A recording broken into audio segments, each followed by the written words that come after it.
voluntarily disclose them.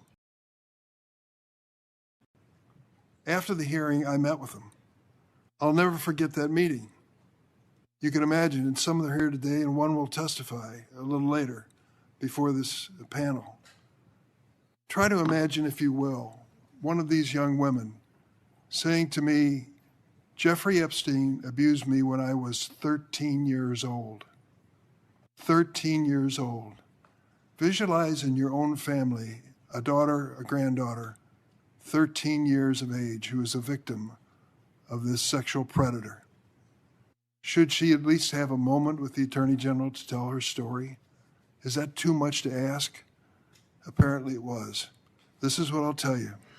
I don't believe a single member of the United States Senate would vote for this nominee after meeting with these survivors. To think that he turned down the opportunity to even meet with them. He went on to say, well, President Trump signed this law which required us to disclose the Epstein file. The law was necessary because he wouldn't voluntarily disclose them. Yes, President Trump signed the law after it was discharged in the House of Representatives because we had one new person who won a special election. It was an amazing political miracle that that law ever passed, but it had to pass so the American people would even have a chance of looking at these files. And now these women and many more are willing to come forward and say, don't stop with prosecuting two people, Jeffrey Epstein and Ghislaine Maxwell. There are more people you should consider. And yet the man who would be Attorney General of the United States said he wouldn't meet with them, wouldn't listen to him. That isn't right. That is just plain wrong as far as I'm concerned. And secondly, let me tell you what. I guess I was born in a different era from this president and people around him. But I kind of understood going into public life that if you wanted to get rich, this was the wrong job. You're supposed to take this job to serve the public, make enough money to get by, but not get rich. How did the president do in the first year of his second term? $1.4 billion added to his income from the cryptocurrency group. Why is that even relevant to this conversation? Because the president opposed the cryptocurrency idea for years, switched his position, and then Mr. Flowers, or Mr. Blanche, changed the regulation, the federal regulation of cryptocurrency. The time he changed the regulation of cryptocurrency in the Department of Justice, he had personally over $160,000 in cryptocurrency assets. He had to disclose that, and he had to send that to some other source. He sent it to his children. To lessen the regulation of an industry which generates a $1.4 billion windfall for the President of the United States and money for the person who was acting Attorney General is just plain wrong. Just plain wrong. And all the excuses in the world don't make a difference.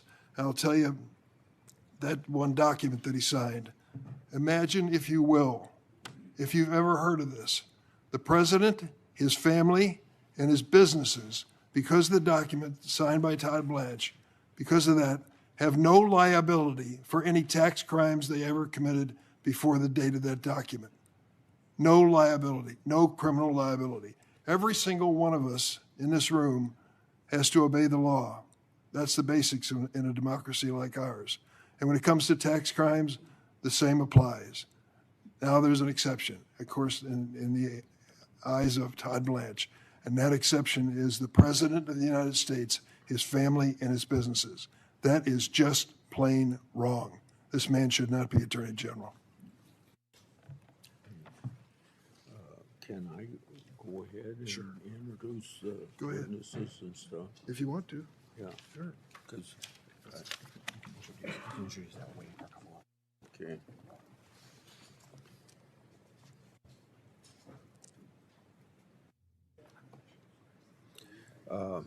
I'd like to enter into the record an article written by former Attorney General Bill Barr. His article urges the Senate to confirm Mr. Blanche. The article touts the successes of Mr. Blanche has already delivered while already leading the Department of Justice. It further stated, quote, Mr. Blanche has necessary qualities for the job. He is a skilled and accomplished lawyer with extensive experience in the department as a prosecutor and deputy attorney general. Throughout his career, he has shown the personal determination, discipline, and thick skin this position demands, end of quote. Without objection, it will be entered in the record.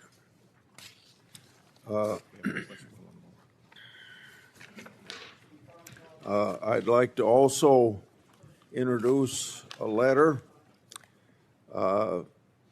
from the Concerned Women for American Legislative Action Committee. The group represents hundreds of thousands of women nationwide.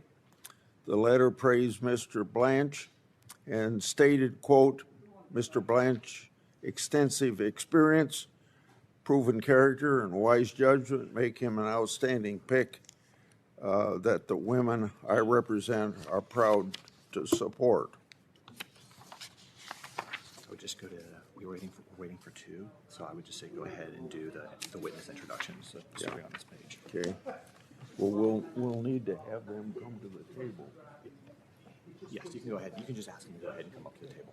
What? You can ask them to go ahead and come up to the table, but we don't swear them in yet. As I indicated to everybody in the audience, everybody was supposed to be here at 9 o'clock and everybody isn't here, and we don't have a lot of time to waste. So I would ask the witnesses if they would come to the table, and I would like to introduce, read your introductions.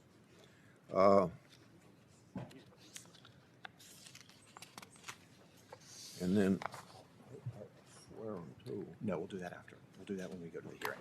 Okay. You please be seated, and we won't be questioning you right away, but I'd like to take this time to introduce you. First, a person when he was in the United States Senate, a person that I worked closely with, John Ashcroft. You know, he served as United States Attorney General under George W. Bush. He led the Justice Department's anti-terrorism efforts after 9/11. Mr. Ashcroft previously served for over 2 decades as Missouri's Attorney General, Governor, and then Senator. He's since founded a consulting firm and serves as distinguished professor at Regent University.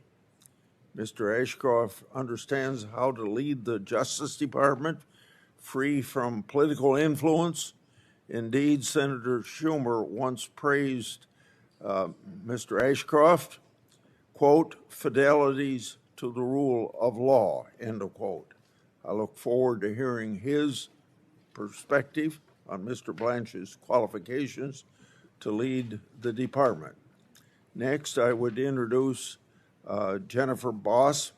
Ms. Boss is an angel mom, a title that no mother should ever have to bear. She suffered an unimaginable loss. Ms. Boss's daughter, Megan, was discovered in a dumpster belonging to an illegal immigrant. The man was arrested, but within 24 hours, he walked free. The sanctuary city and soft on crime policies of her home state failed to protect her daughter or deliver justice to the families. Ms. Boss had no recourse until President Trump learned of the case and ensured that the man was detained by ICE. Sadly, Ms. Boss knows firsthand how important it is to have Justice Department that listens to victims, pursues justice, and works to protect communities. Ms. Boss, I'm very sorry for your loss. I'm grateful for your testimony today. We also have John Edler, President of the Federal Law Enforcement Officers Association Foundation. He was a first responder at Ground Zero on 9/11 and has decades of experience in law enforcement. For years, he served as the chief firearms and tactical training instructor of the Southern District of New York. While at that position, Mr. Adler met and observed Mr. Blanche's diligent work firsthand. Mr. Adler previously served as director of the Bureau of Justice Assistance. Based on that experience and his decades in law enforcement, Mr. Adler now advocates for officers in the field. I look forward to learning his experience and perspective on Mr. Blanche's efforts to support law enforcement. And now, Senator Durbin, would you please introduce your guest? Thank you, Mr. Chairman. Let me say at the outset, at your request, I'm trying to accommodate the attendance issue, which we both struggle with, as you as chairman and me as ranking member. And one of my witnesses, minority witnesses, has not arrived yet. She was told it'd be a little bit later, we would start that. So I'm going to introduce her, and when she arrives, she'll take to the table and be sworn in by you, okay? Okay. All right. Thank you. The first minority witness is Danny Bensky. I met her yesterday.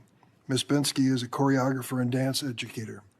She's also a survivor of abuse by convicted sex trafficker Jeffrey Epstein, to whom she was trafficked when she was 17 years old. Ms. Bensky will tell us when she comes how, due to the carelessness of the Justice Department, graphic details of her abuse, as well as her identity, were released many times, despite her efforts to redact her information. She says that she, quote, won't stop fighting until the world is safer. I thank her for her courage, and I hope she arrives soon because of the change in plans. We've had some confusion. My second witness, the second minority witness, is Elizabeth Oyer. Thank you for being here. She was the Justice Department pardon attorney until March 2025. She oversaw the pardon office now run by the failed nominee and mega extremist Ed Martin. Prior to service in the Justice Department, Ms. Oyer was an assistant federal public defender in Maryland and a litigation partner at Mayor Brown. She's a graduate of Harvard Law School and the illustrious Georgetown University. She will tell us how her former office has devolved into a pay-to-play operation with mega donors jumping ahead legitimate pardon candidates, often without proper vetting, the height of corruption. How do we know this?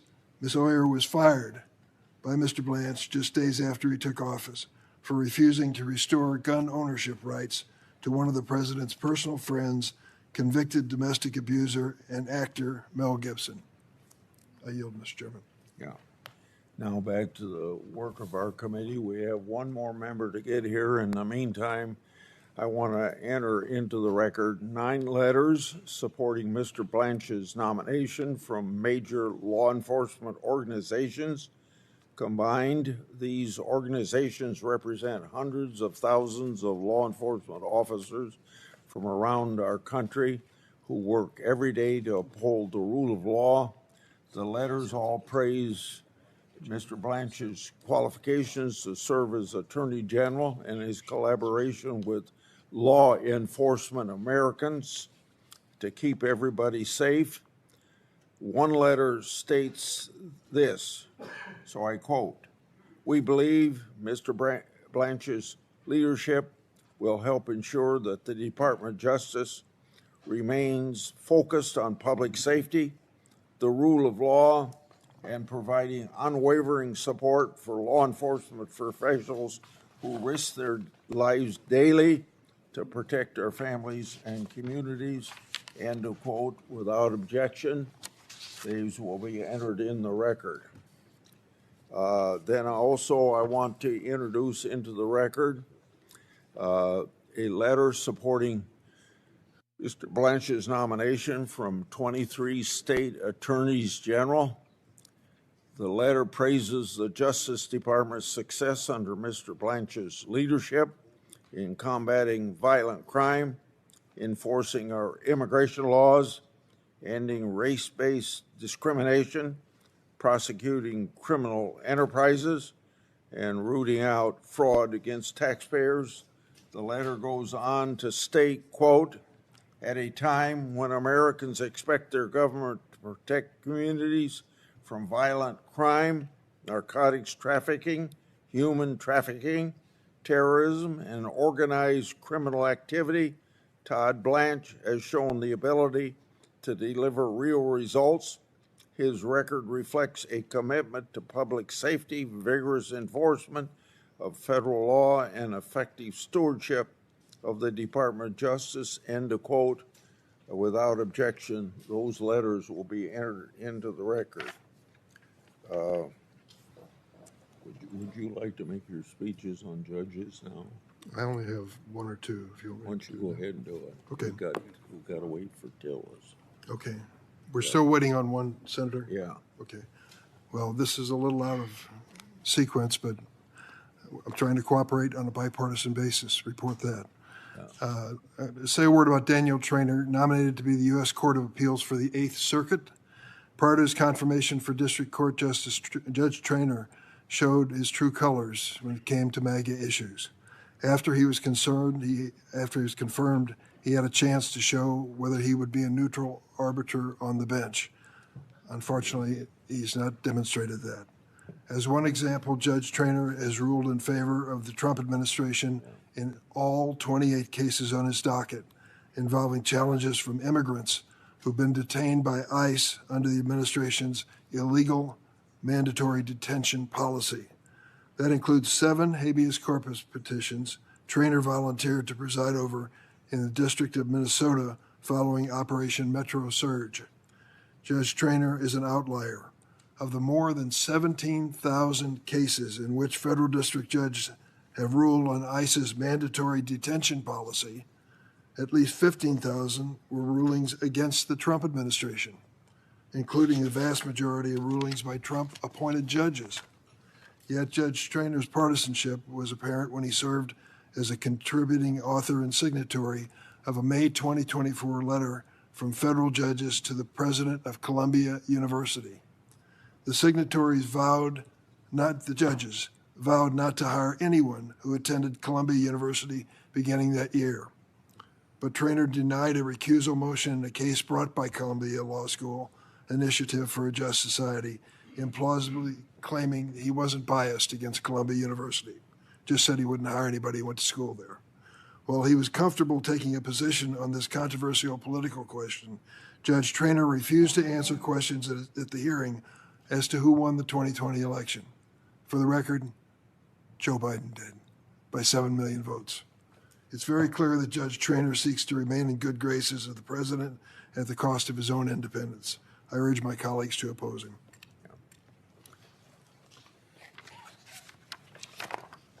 I'd like to introduce into the record a letter supporting Mr. Blanche's nomination. This letter is from the American Center for Law and Justice. The letter states, quote, Mr. Blanche has demonstrated the experience, judgment, leadership necessary to guide the Department of Justice at a time when the faithful administration of our laws is a paramount importance. His service as Deputy Attorney General and most recently Acting Attorney General, together with his distinguished career as both a federal prosecutor and defense attorney, has given him a broad understanding of the department's responsibility and the constitutional principles that must guide him in his work. Without objection, this will be entered in the record. Now we'll have 77 former Department of Justice official writing a letter in support of Blanche. So I'll enter this in the record, and I want to quote from this letter. Todd Blanche understands that the department's mission is to deliver justice, not to serve political interest and entrenched bureaucracies. He has shown the courage and institutional knowledge to restore the focus on public safety, law enforcement support, and the rule of law. His career path from paralegal to prosecutor to second highest position in the department, gives him a perspective few others possess. He knows what works because he has lived it at every level. So without objection, the department, or the letter from 77 former DOJ officials, will be inserted. We have a letter from the First Liberty Institute, the nation's largest legal organization dedicated solely to defending religious liberty. The letter states, quote, "Every attorney general faces difficult decisions that will inevitably generate disagreement. The proper question before the Senate is not whether members agree with every future judgment, but whether the nominee possesses the character, experience, legal ability, and commitment to constitutional government necessary to faithfully discharge the office. Mr. Blanche's career demonstrates those qualities. Without objection, that will be entered into the record." Do you want to ask if anybody in our dais wants to make any? Yeah.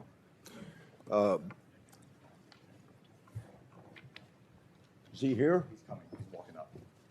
Okay. One tell us coming. Okay. We're still waiting on Tillis. He's walking up right now. Should Yeah. can we start? No, we have to wait. He said he's walking up, is what they just told us. Okay.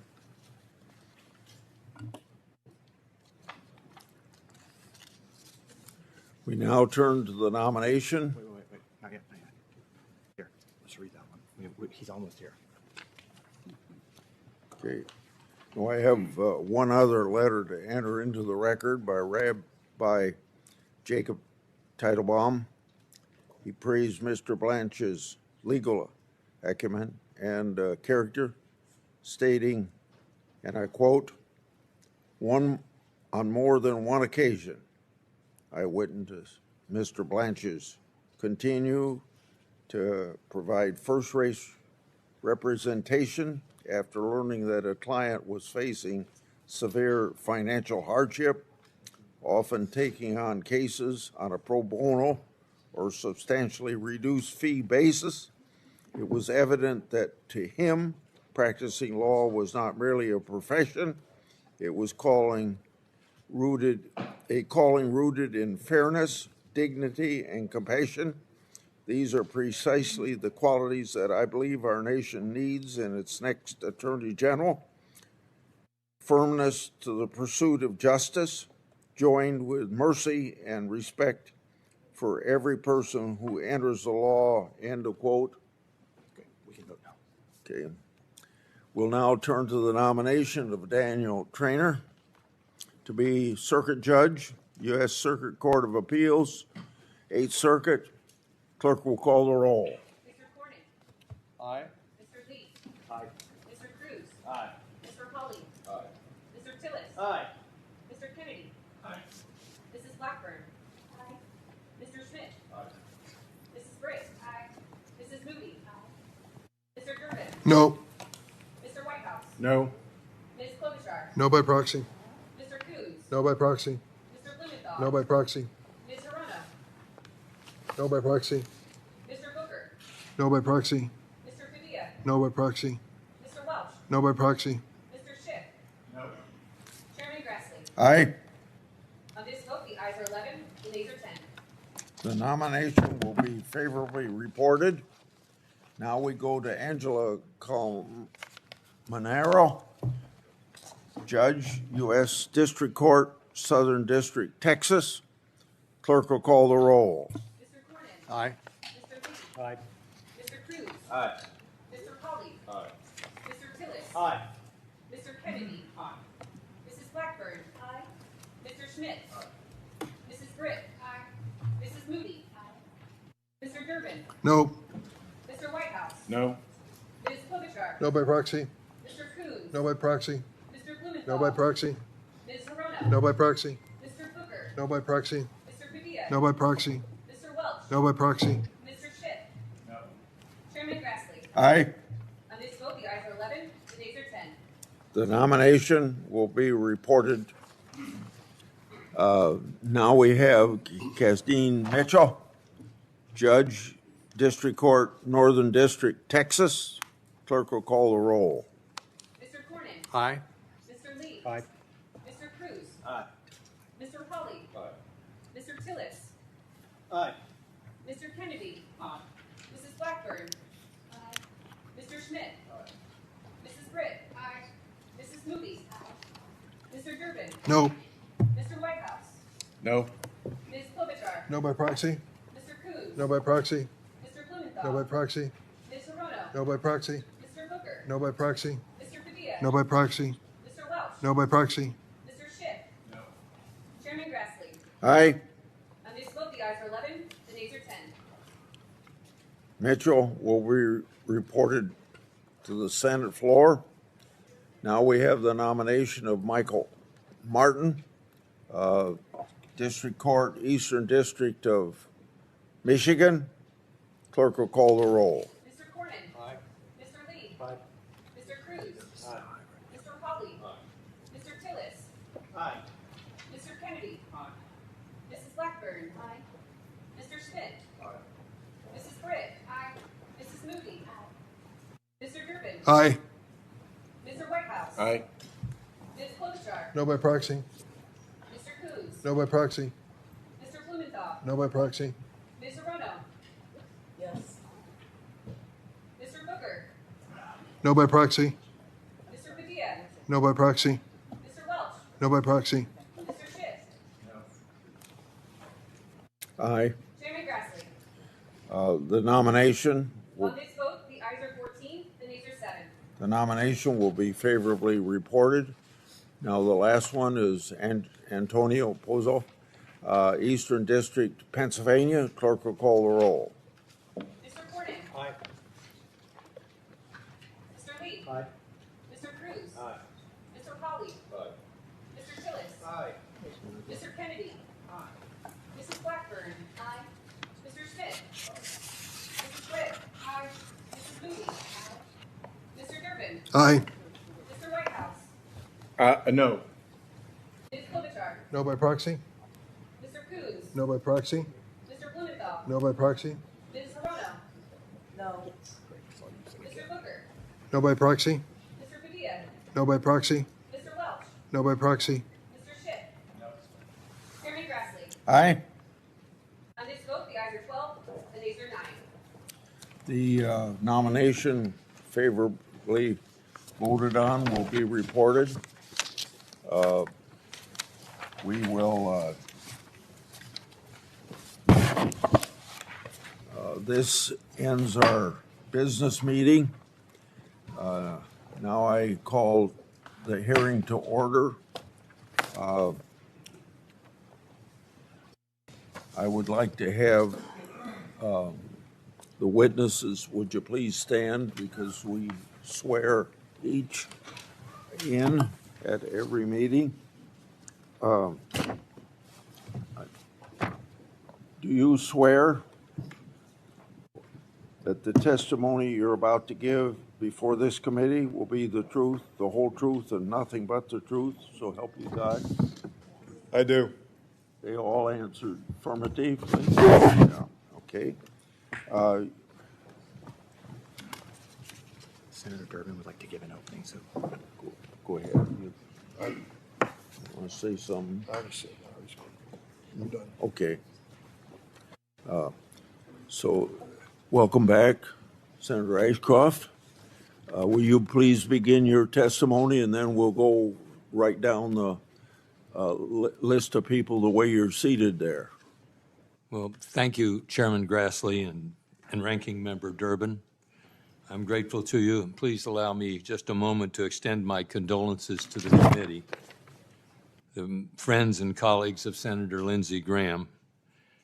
He had a vivid history of bringing out the best in people he worked with on both sides of the aisle.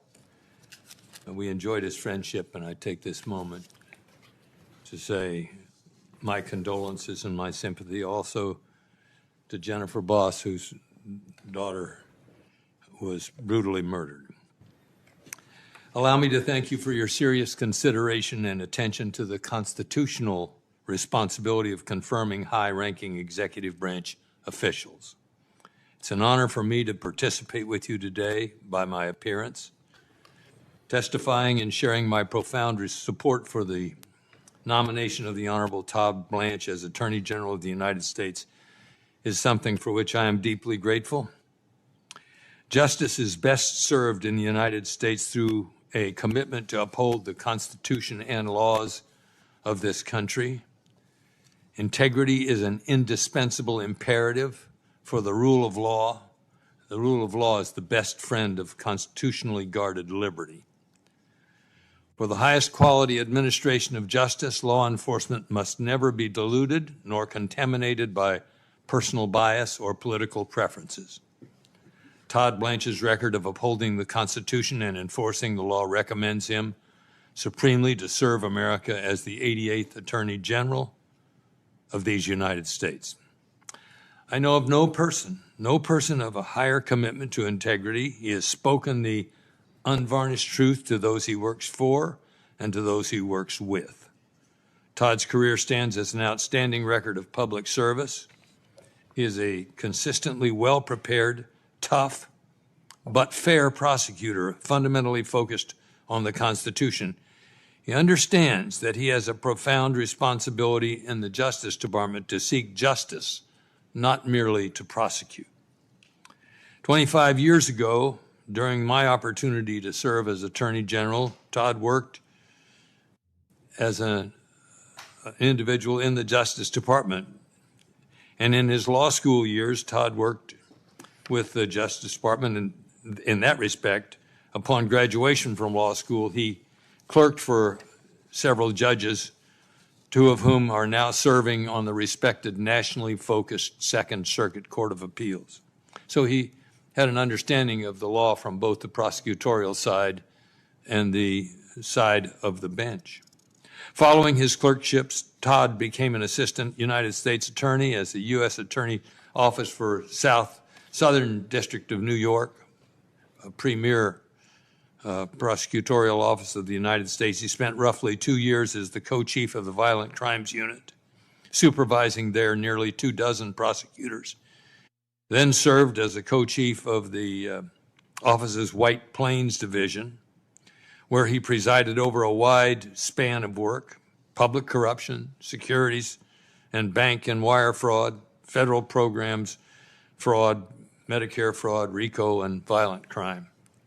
Today, as Deputy Attorney General and Acting Attorney General, Todd energizes the roughly 115,000 employees from across Main Justice, the FBI, the DEA, the U.S. Marshals Service, ATF, and 93 U.S. Attorney's offices that span the United States. He's conducted the department's daily operations at full scale, demonstrating his readiness to manage the office in his own right.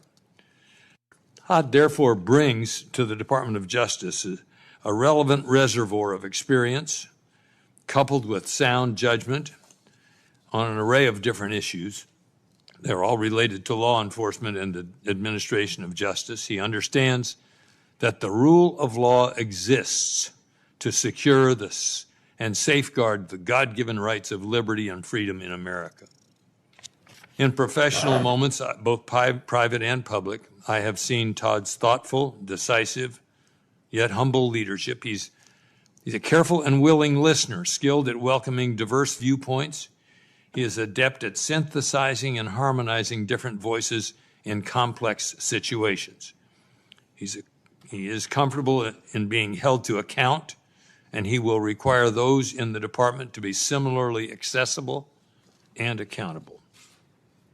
Todd Blanche's record reflects a commitment to the rule of law and the Constitution. Our 250th anniversary properly reminds us that liberty is the core value of America, In fact, it's a core value of human existence. To safeguard this core cultural value, America needs an Attorney General exclusively devoted to the rule of law and who unfailingly will honor his oath to the Constitution. Todd Blanche is the right person for that responsibility. Mr. Chairman and committee members, thank you for what I consider to be a privilege to appear before this committee and communicate to you my unreserved endorsement of Todd Blanche for Attorney General of the United States. And I thank you for this opportunity. Thank you, Mr. Ashcroft. Now, Ms. Bensky.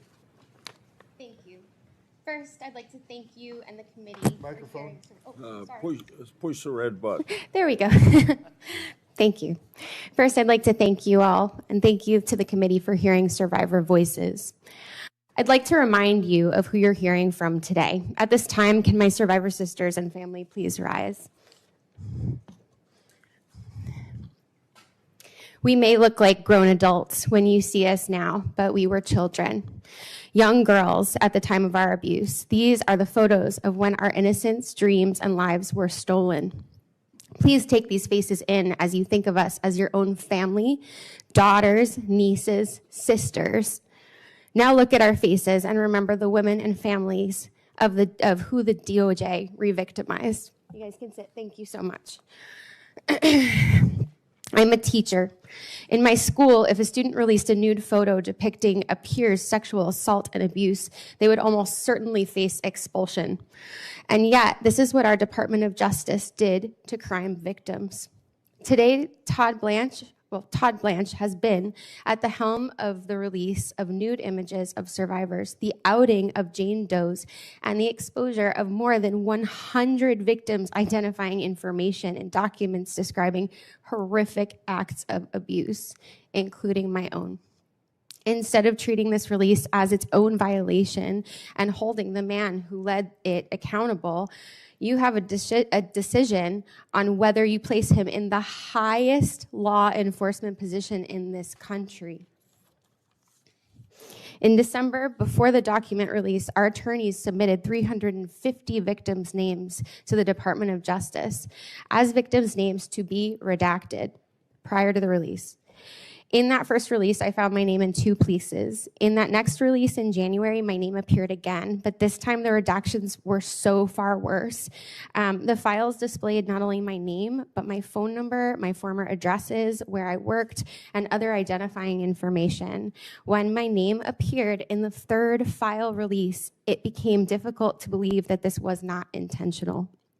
Despite my lawyer repeatedly contacting the DOJ, seeking protection, my information continued to be exposed. And it's not just my name, it's the identifying information. These documents contain disturbing yet incomplete accounts of my abuse. They were available not only for the entire world to see, but my child, my students, my friends, my employers, my colleagues, and my family. It was humiliating. Worse, my FBI 302 exposed a Jane Doe who had fought for decades to conceal her identity. It's been absolutely devastating. Outing survivors causes real and irrevocable harm. While coping with our emotional distress and psychological trauma, we also have lost our privacy and confidentiality, suffered reputational harm, lost jobs, and now fear for our personal safety. We are not activists. We are crime victims. For us, this has never been about politics. It has been about getting justice for the crimes committed against us. And the redactions are not the only problem with Todd Blanche's nomination. Todd Blanche has never attempted to listen to us, the crime victims. Survivors in this room repeatedly asked to meet with Todd Blanche through multiple channels. He never responded. Yesterday, he said he would meet with us, with our attorneys, if they were present. But let's be clear, that was the first time that was ever communicated to us before yesterday.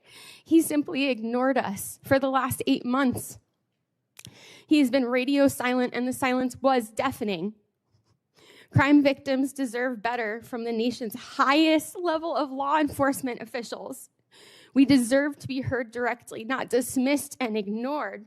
There are numerous investigative leads that must be followed, despite Mr. Blanche's claim that there are none. Epstein and Maxwell did not abuse women and children alone.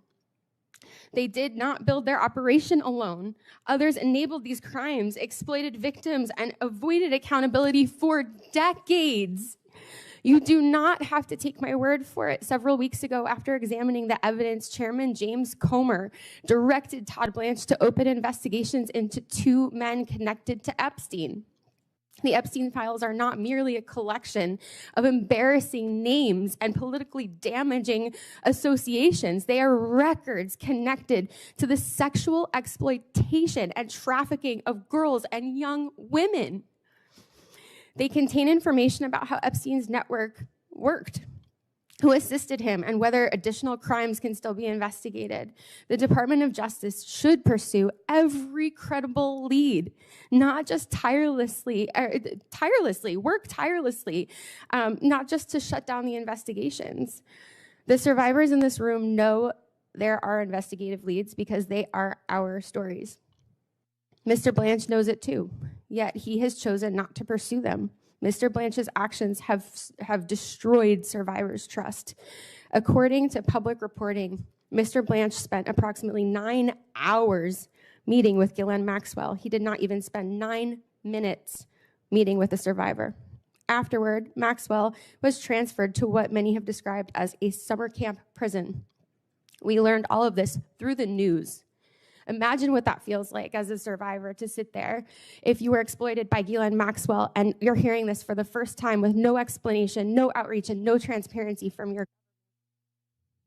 And to add insult to injury, the information that Todd Blanche gathered in the White House Situation Room last summer to curb the political fallout from the Epstein files was absolutely abhorrent.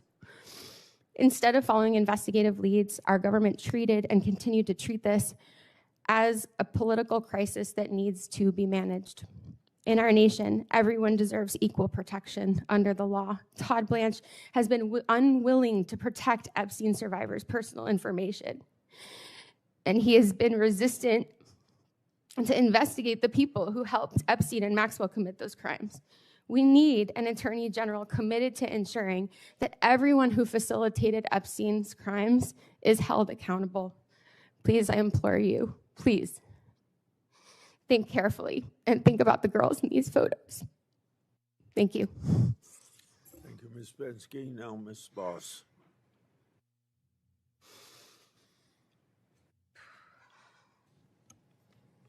Thank you, Chairman Grassley. Is it on? Thank you, Chairman Grassley and Ranking Member Durbin and members of the committee. Can you pull it real close to you? Pull it to there. Yeah, I think that's right. There you go. My name is Jennifer Boss. I live in Antioch, Illinois. I'm the mother of an angel named Megan Boss, and I'm here because my daughter's tragic and gruesome death has exposed catastrophic failures in immigration enforcement and drug trafficking policies. The investigation into her death continues, but one truth is painfully clear. Dangerous gaps in our system allowed an illegal alien to exploit our laws, and my daughter paid the ultimate price. Losing Megan and then being forced to navigate multiple broken systems while drowning in grief taught me that policies carrying life or death consequences cannot remain political talking points. That's why I've tried, despite the most intense heartache anyone can ever experience, to speak locally and nationally about the 4 crises that compounded our tragedy: illegal immigration, sanctuary policies, the fentanyl crisis, and cashless bail. I'm so grateful that the whole of this administration, with Todd Blanche leading the DOJ, has prioritized all 4 of these issues. I'm asking the committee not to wait until another mother is sitting where I am. Confirm Todd Blanche. He is a leader who will uphold the law, honor victims, confront dangerous criminal organizations, and fight to give other American families the safety and lasting protection that came too late for mine. I couldn't save my daughter, but Todd Blanche, as Attorney General, he might save yours. because next time it could be your child. It could be your family. It could be you. This can happen to anyone. We must have leaders that are willing to act before the next life is taken. Leaders that are willing to confront the failures instead of explaining them away. Leaders like Todd Blanche. Megan was my firstborn. She was a mom and a sister and an aunt, loyal friend. She was bubbly and funny. She loved to be silly. Sorry. She was extraordinarily creative. And she was blessed with a spirit that just lit up the room. In February of 2025, Megan disappeared. For 51 days, our family lived in the most unbearable agony. Day after day, I did everything I could think of to search for her. Instead of bringing Megan home, our search ended with the most unbearable truth a mother could ever be forced to face.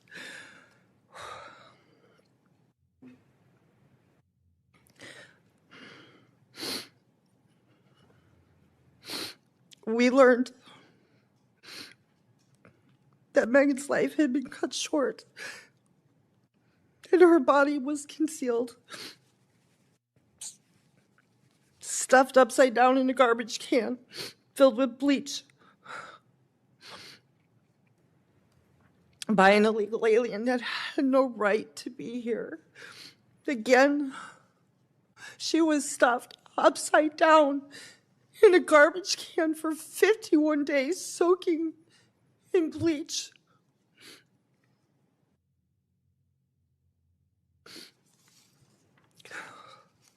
For 7 weeks, this man walked past that garbage can on his way to the bakery he worked at every day under a fake name. And during those weeks, I couldn't breathe or eat or sleep. We searched his neighborhood. We knocked on his door. We left Megan flyers with Megan's face on every surface we could find. And then I learned she was only a driveway distance away from us the whole time. Excuse me.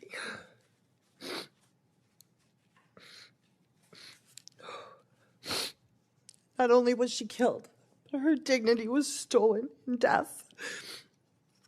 Had Megan not been identified by the tattoos that she loved so dearly, even the beautiful image of my daughter that I hold in my heart, my head, it would have been replaced forever by the unbearable image of what had been done to her. Megan's daughter, she was only 5 years old when this happened. Her life with Megan and her right to know and make memories with her mom, it was stolen. This is Megan's bracelet. It's a charm bracelet we started when she was 5. And it has every memory on it from growing up. Every milestone, every place that we visit, anything that was important to her. It's here. This is her story. And these are the stories that she should be telling her daughter. I have to hope I can remember them all. There's so many.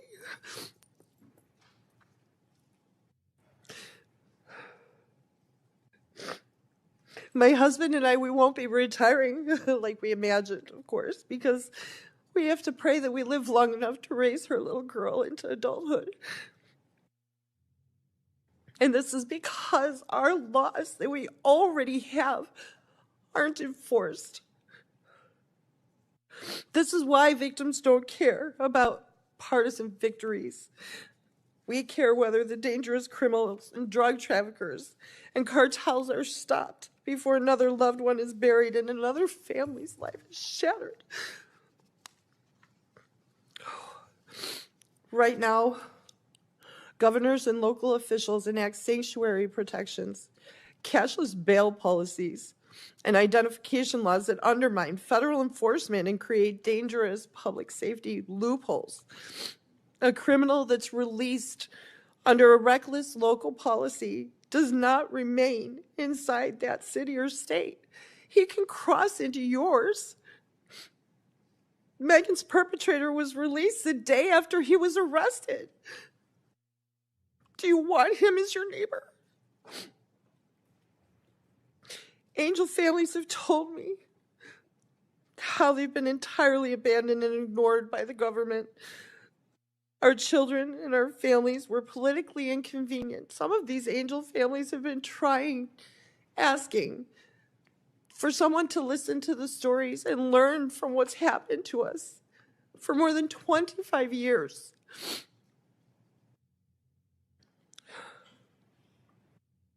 In this very room, the last angel mom that sat here was asked how come she was here and why did they have to sit through another hearing. That's beginning to change now under the current leadership of Todd Blanche. Angel families finally are feeling heard and respected and taken seriously. There is a renewed focus on prosecuting immigration crimes and the transnational criminal organizations, drug trafficking, and the like. So much work that's done by ICE and Homeland Security. Investigations goes unseen. It's not limited to detaining the individuals who escape detection at the border. Their work is life-protecting. From the time that I've spent talking with Todd Blanche, I knew immediately that he makes victims a priority.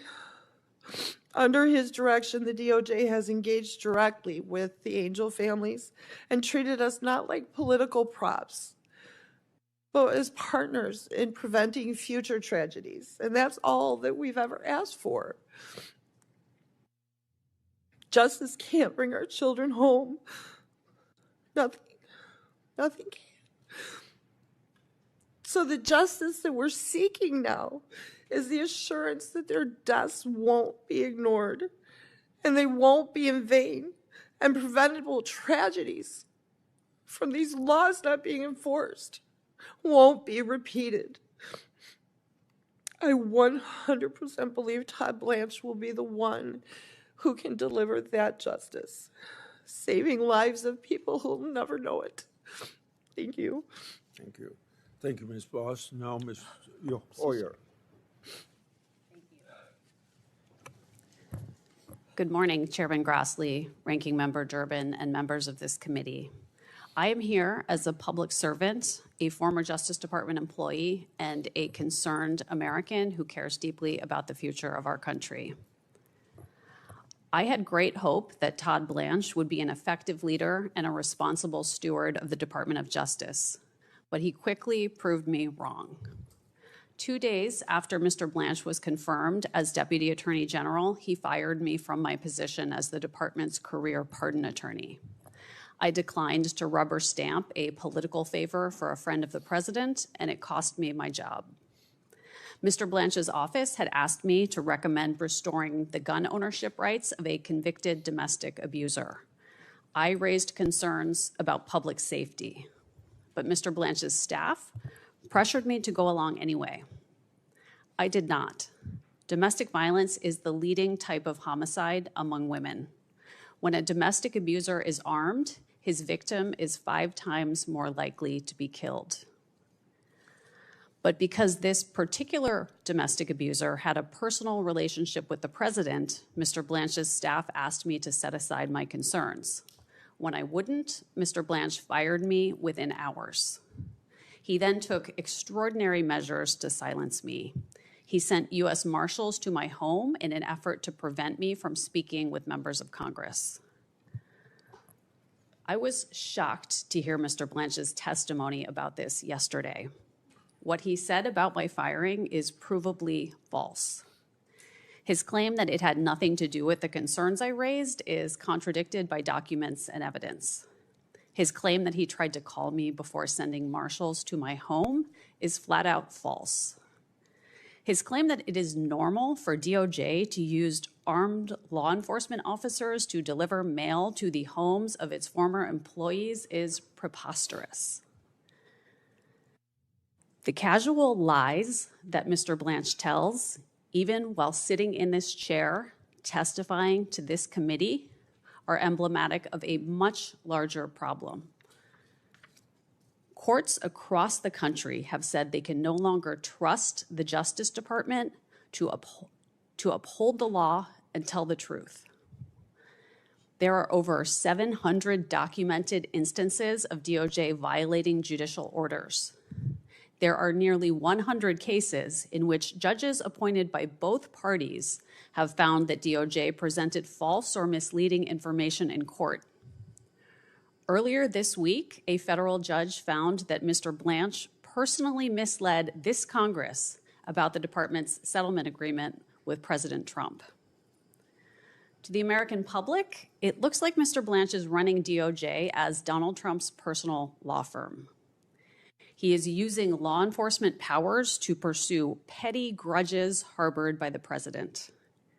These pointless vendettas are wasting our scarce resources and destroying DOJ's credibility. Mr. Blanche has repeatedly placed President Trump's interests ahead of the interests of the country. The collusive settlement agreement is a perfect example. It protects the entire Trump family and all of their businesses from any investigation or audit forever. It gives away nearly $2 billion of our money for no reason at all. It is a windfall for the president and his allies at the expense of the American people.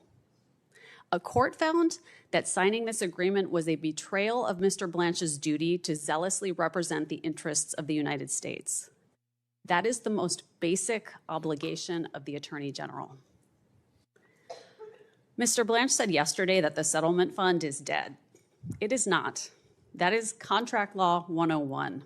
Mr. Trump or his sons could seek to enforce it at any time. Mr. Blanche gave bizarre excuses for not meeting with Jeffrey Epstein's victims. Yet he spent 2 days personally eliciting testimony from Ghislaine Maxwell, Epstein's partner in crime. After this imprisoned sex trafficker made statements claiming to exonerate the president, she was moved to a minimum security camp.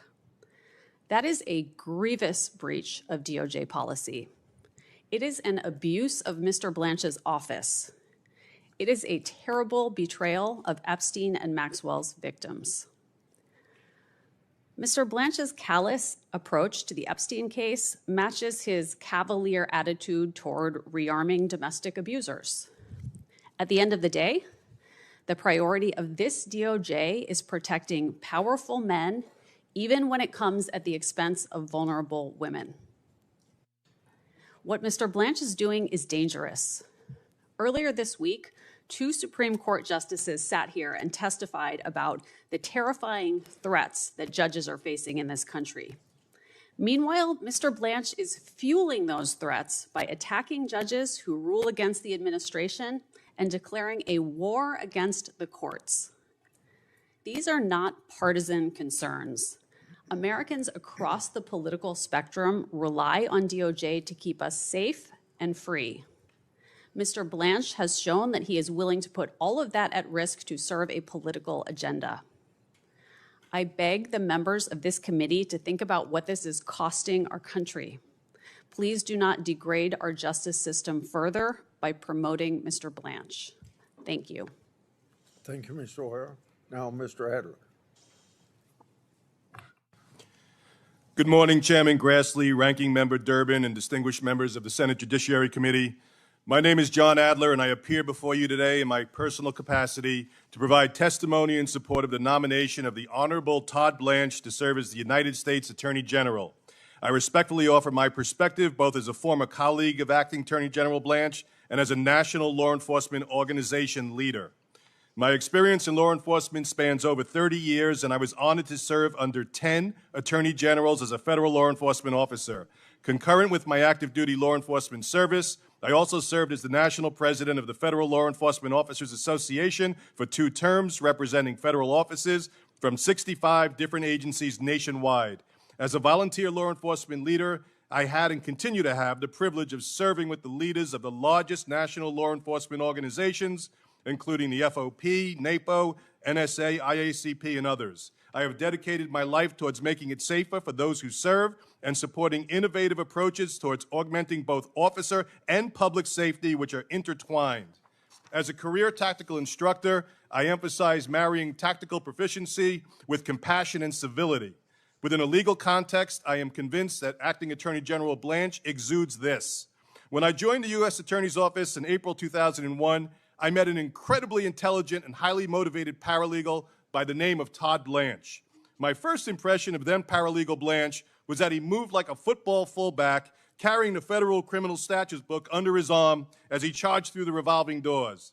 It didn't take long for me to figure out why all the prosecutors were so friendly with Mr. Blanche. They all wanted him on their trial teams. It was clear from the beginning that paralegal Blanche had a passion for prosecuting violent crimes. He later became an assistant U.S. attorney, and his amazing work ethic and passion for combating violent crime were unparalleled for a new AUSA. AUSA Blanche exuded the speak softly but carry overwhelming evidence demeanor.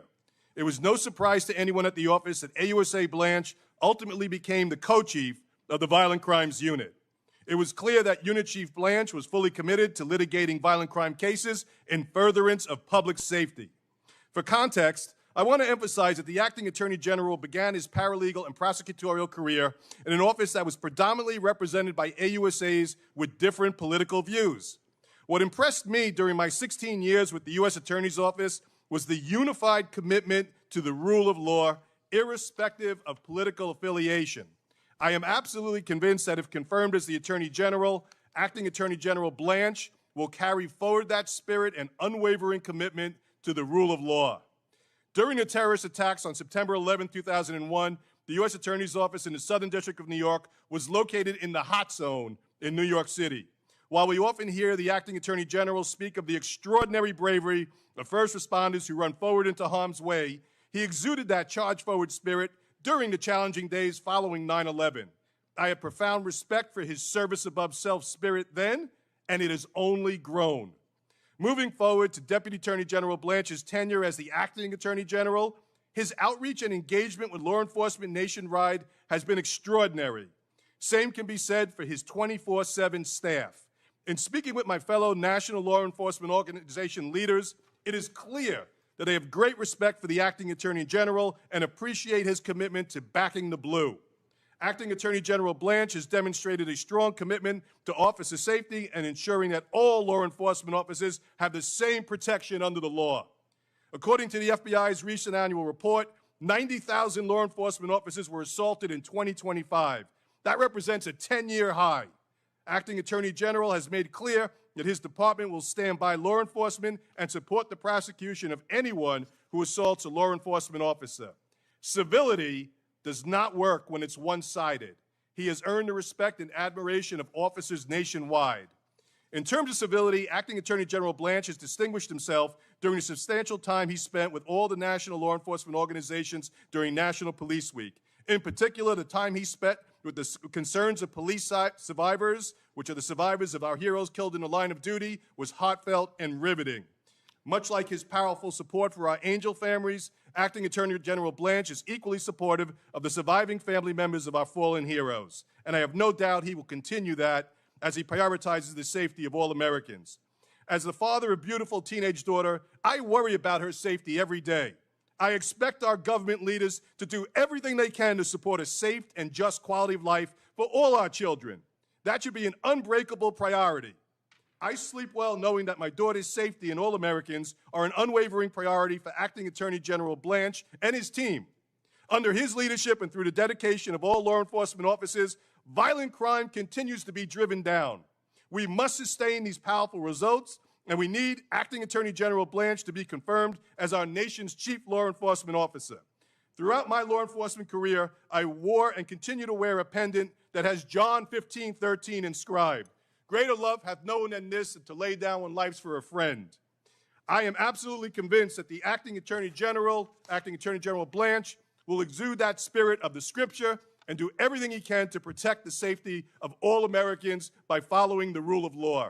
I therefore respect that the committee set aside any political differences, demonstrate its unwavering commitment to both officer and public safety, and vote to confirm Acting Attorney General Blanche as the next Attorney General.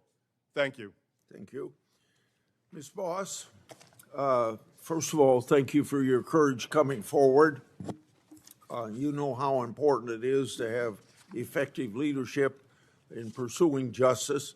I think you've answered my question in your last 2 minutes of your testimony, but I'd like to give you an opportunity to say it once again, how you feel about Mr. Blanche and the prospects of his continued leadership at the Justice Department. Thank you, Chairman. I feel like we have already seen what has come out of the Justice Department as far as the prosecutions of the drug trafficking, the cartels. He is following up the hard work of the men and women that are in our the ICE agents, CBP, and he's prosecuting those dangerous criminals, and that is making a difference. Okay, thank you very much. Now, Ms. Oyer, we know the Biden administration was the most active pardoning administration in American history, 4,000 total acts of clemency. I think you were the pardon attorney on January the 17th, 2025, when President Biden granted more communications in a single day than any prior president had over that entire presidency. Is that right? I was the pardon attorney on that date, sir. Okay.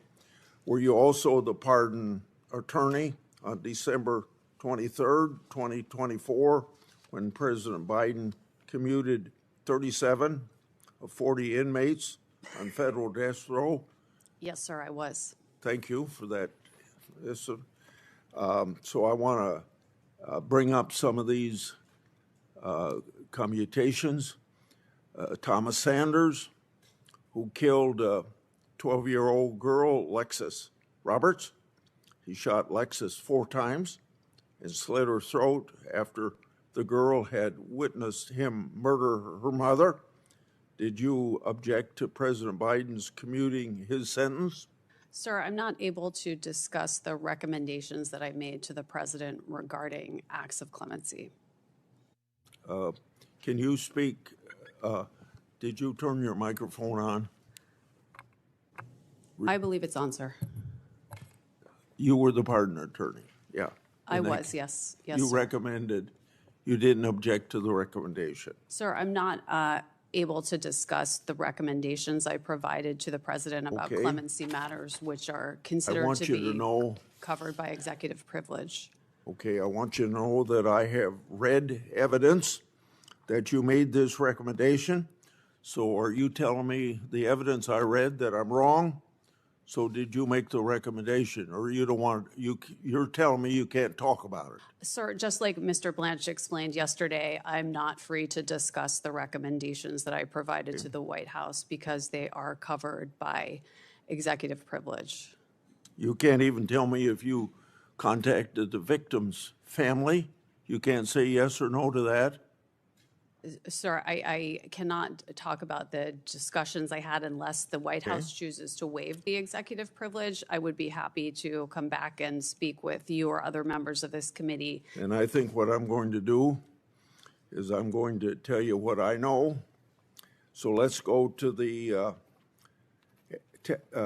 case of Jorge Avila Torres, who stabbed to death 8-year-old Laura Hobbs and 9-year-old Crystal Tobias, who were riding their bicycles in Chicago suburb. He had also sexually assaulted at least one of them. And 4 years later, he strangled to death a 20-year-old naval officer, Amanda Snell, in her barracks. So you can't talk about this, but I have read evidence that you made this recommendation, and you can't even tell me yes or no whether you made that recommendation. Well, sir, what I can tell you is that President Biden did commute the sentences of 37 individuals who were on death row to sentences of life imprisonment, and all of those individuals will remain incarcerated for the rest of their lives, most likely in maximum security prisons. Well, we know what the commentation did, but the fact is that they were taken off death row. Then we have the case of Dylan Roof, shot up a church in South Carolina. That made national history for a long period of time in his trial. He murdered 9 African Americans in a racially motivated attack. And you're telling me you can't talk about that, but I have read evidence that you made this recommendation. And since you can't comment on it, I'm just going to have to tell you that you made that recommendation. Robert Bowers murdered 11 people in Pittsburgh Tree of Life Synagogue in the deadliest attack on a local Jewish community in American history. And you're telling me you can't talk about the commutation of Robert Bowers, but I want to tell you that I have read evidence that you made this recommendation. And then also Johar Tsarnaev planted bombs at the 2013 Boston Marathon, killing 3 and injuring hundreds in an act of terrorism. And you're telling me you can't talk about that, but I want you to know that I have read evidence that you made this recommendation.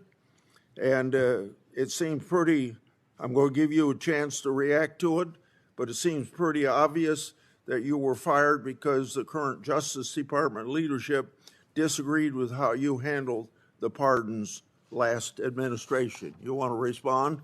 Sir, regarding these cases, these are absolutely horrific cases, and every one of the individuals you mentioned will remain incarcerated for the rest of their lives, most likely in a maximum security prison facility. As far as the reasons for my firing, I've been in litigation with the Justice Department for over a year about my firing, which was plainly illegal. And Mr. Blanche's comments in this room yesterday are the first time I have ever heard the explanation that I was fired because of recommendations I made to the prior administration about how to accomplish their clemency objectives.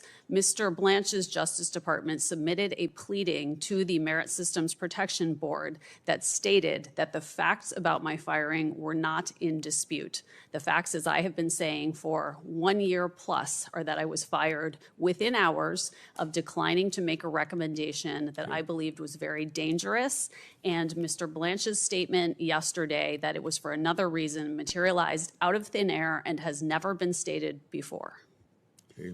Mr. Ashcroft, you served this nation with distinction during your tenure as Attorney General. You know what it takes to do the job and to do it well. Based on Mr. Blanche's leadership of the Justice Department during this administration, do you believe he would serve as an effective and capable Attorney General? Well, I think the statistics and the history tells a story here. Thank you for the question. But Todd Blanche has a heritage and history of involvement in the Justice Department, pursuing the rule of law and enforcing the rule of law, and that extended from his time as an assistant in the office when I was Attorney General 25 years ago, to recent times when his aggressive approach in fighting crime has actually been a part of the effort that's driven down violent crime across the country, and particularly in cases where the department has been welcome to assist and work with local officials. In my home jurisdiction in Southwest Missouri, they had Operation Spring Cleanup, and a number of very important prosecutions were begun at that time, and I think it's a credit to him. I have no doubt that his commitment to maintaining the safety and security of Americans and their rights will be pursued in the pursuit of the rule of law and within the bounds of the Constitution of the United States, which is the framing that I think every American expects, that the Constitution and rule of law of the United States be followed and defended. Mr. Durbin. I'm sorry, Senator Durbin. Thank you, Mr. Chairman. Ms. Boss, breaks my heart to hear the story of you and your loss of your daughter. And I just want to say my heart goes out to you and to your husband. Carrying on for her with your granddaughter is the greatest tribute you can give her, I'm sure.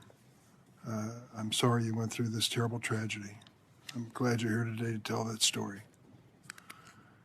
Ms. Pinsky, it's hard to imagine that this government kept publishing your personal information. Did anyone notify them of this breach of privacy? Yeah, I mean, we notified them immediately back in the first document release, and even before the document release happened, after the Epstein Files Transparency Act passed. Like I said in my testimony, my lawyer teamed up with other lawyers and gave 350 names. And basically every batch that came forward, all the way through basically, I believe it was April, but in the January batch, I was exposed. So did this happen to any of the others who were present here? Oh, yes. I mean, all. I think almost all, yeah. Yes, there were hundreds of victims that were outed and Jane Does. And, you know, I do want to speak to just the damages for a moment. You know, we've been receiving threats. We've had loss of jobs. We've had loss of confidentiality and privacy. But there's another piece here, and it's that this idea of withholding information, we're trying to get justice. We have always been trying to seek justice. And we're seeing, if you just even look at New Mexico right now, that the New Mexico AG has attempted 5 times to get the files from Todd Blanche and from this DOJ, and it's obstruction. They are obstructing. So for us, yes, of course, there are so many damages. There are so many things that we are mourning the loss of, including a lot of our innocence and who we were as these young girls. But to still see it be obstructed after 30 years, and this is 5 administrations. We're not saying that this is just this administration. We've been at this fight for 30 years. So we just really hope that, you know, there's a huge impact as far as just releasing information and making sure that it's followed up on. I can't understand how this Attorney General can find 48 hours to visit with Ghislaine Maxwell, Yeah. who has been prosecuted for sex trafficking, Yeah. and can't find 30 minutes to meet with the survivors of that sexual predatory conduct. It's certainly not for lack of trying. We have tried in every way we know how to try. And then we did hear from him yesterday that he would sit with counsel. And I would say, I think many of us in this room would be interested in meeting with him today if we could. Many of the members of the committee will remember when we had the Olympic athletes in here who had been sexually abused, and the head of the FBI sat through their entire testimony to show his concern for what had happened to them and any wrongdoing by the Federal Bureau of Investigation. That, to me, was the right thing to do from both sides. Why in the world would Mr. Blanche at this point say he doesn't have the time? I couldn't understand his argument yesterday. He couldn't see you because you had a lawyer, or he couldn't see you because you didn't have a lawyer. Yeah, I think it was because we had a lawyer. But, you know, I think as a career prosecutor, we talk so much about Todd Blanche's credentials in this room, and we've heard a lot about them. And that's great. But I think as a career prosecutor, he should be salivating by this case, right? This case is, it's gold for somebody that wants to prosecute. There are 6 million files. There are thousands of victims. And yet all we've seen is one perpetrator that died in prison. The other perpetrator is now in a minimum security penitentiary. And Todd Blanche believes that there are 0 investigations when he's already been told by members of the House that that is inaccurate. I'll just tell you point blank, I don't think his name should be called on the floor of the United States Senate until he meets with you. Yeah, I agree. It's not too much to ask. Set aside 2 hours, 4 hours, whatever it takes, so that there is clearly an effort by this government to get all the information and make a judgment as to what to do with it. But to shun you and to snub you at this point, there's something else going on here. There's got to be, someone told me once in politics, there's always a good reason, and then there's always a real reason. What is the real reason why Todd Blanche does not want to meet with the survivors of Jeffrey Epstein? It appears from the outside reputational harm. And that is what I think is at the core of this, that he prioritizes the reputation of the administration over survivors of sexual abuse and of crime survivors in this country. Well, I hope the message goes out to all senators on both sides of the table. And I do want to say, to that end, we've been saying that we're not political. I've asked everyone, we've met with a lot of your offices on both sides, and every single conversation, Mr. Hawley, we had a great conversation with your office, right? It was amazing. And I feel so much hope leaving those spaces, actually. And when we had those conversations, it just felt like you see us as human beings. You don't see us like, we have survivors on both sides of the aisle. We are not here to be political. These are just our stories. Like 17-year-old me, I promise you, not political. But so when we have these very real interactions in your offices, we hope that you can put politics aside. It was something so beautiful that we saw during the Epstein Files Transparency Act. There was a moment where Marjorie Taylor Greene went and sat right next to Melanie Stansbury, and that is a moment that will live in my memory forever because they crossed party lines for something that was really important. So I hope that you can all do that. Thank you, Mr. Chairman. Senator Hawley. Thank you, Mr. Chairman. Just on that note, Ms. Please, Biskey, yeah. and for everybody who's here, all of the victims, thank you for being here. Thank you for standing up and telling your stories. Ms. Boss, thank you for being here and for telling us about your daughter. I'm sorry for what all of you have been through. So I want to say thank you and honor your voices and honor what you're doing. Ms. Oyer, if I could just turn to you. You were President Biden's pardon attorney, is that correct? I was the Justice Department's pardon attorney. You made clemency recommendations to the White House whether or not to pardon inmates. Is that correct? My job was to make clemency recommendations. And in that capacity, you recommended that the President of the United States, Joe Biden, grant clemency to all 40 federal death row inmates, all of them, clear them out, correct? Sir, as I told Chairman Grassley, I'm not free to discuss the recommendations. Well, that's what your memo says. I mean, we have your memo. Your memo of November 4th, 2024 says, and I quote, disparity and undue severity of sentence, which are present in many, if not all of these cases, have been recognized as grounds for clemency. And you went on to recommend in that memo and a series of other memos that are now recorded and public record that the President of the United States grant clemency to murderers, rapists, and the most horrible offenders, all of them, clear death row completely out. I'm amazed you've been called here today. I'm absolutely amazed by it. But let's just talk about the people who you recommended. You talk about honoring victims. The people who you recommended get clemency and live at the expense and sufferance of taxpayers for the rest of their lives. Let's start with Dylan Roof. Dylan was a neo-Nazi who murdered 9 African-American worshipers at a Bible study in Charleston, South Carolina, 2015. Do you remember this case? I do remember it very well. I would hope you did. Here's his victims. Do you want to look at them? There they are. 9 of them at a Bible study in a church, killed in cold blood. The DOJ knew from day one that he had decided, I'm going to quote from the prosecutors, decided to attack African Americans because of their race. He further decided to attack African American worshipers in a black church in order to make his attack more notorious. More notorious. And yet you recommended that he be granted clemency, live at the expense of taxpayers for the rest of his life, substitute your judgment for that of the American judicial system. Do you stand by that recommendation today? Sir, I'm not going to comment on the recommendations that I made, but I can tell you that Mr. Roof is going to die in prison as... He's going to live in prison for a very long time because of you, because of your recommendations. And here's what you said in your memo of October 30th, 2024. You said that actually Roof is not a compelling candidate for clemency, but you recommended it anyway. Why? Because he suffered from anxiety, you said. Right? He suffered from anxiety. Did it ever occur to you that maybe the family of his victims might suffer a little bit of anxiety because he marched into their church and murdered them in cold blood because he was an incredible racist and he wanted to get on TV? Sir. Do you regret it? I'm not going to comment on the Do recommendations you regret it? that I made to the president. Let's talk about Robert Bowers, a man who regularly spewed such vile hatred of Jews. It's unlike anything I've ever seen. He barged into a Pittsburgh synagogue in 2018 and he shot everybody he could find, killing 11 innocent people who were there to worship. A federal jury in Pittsburgh unanimously recommended the death sentence after finding him guilty on 63 counts. Here they are. They're his victims. Take a good look. you recommended clemency for this person who went in and killed these people just because they're Jews.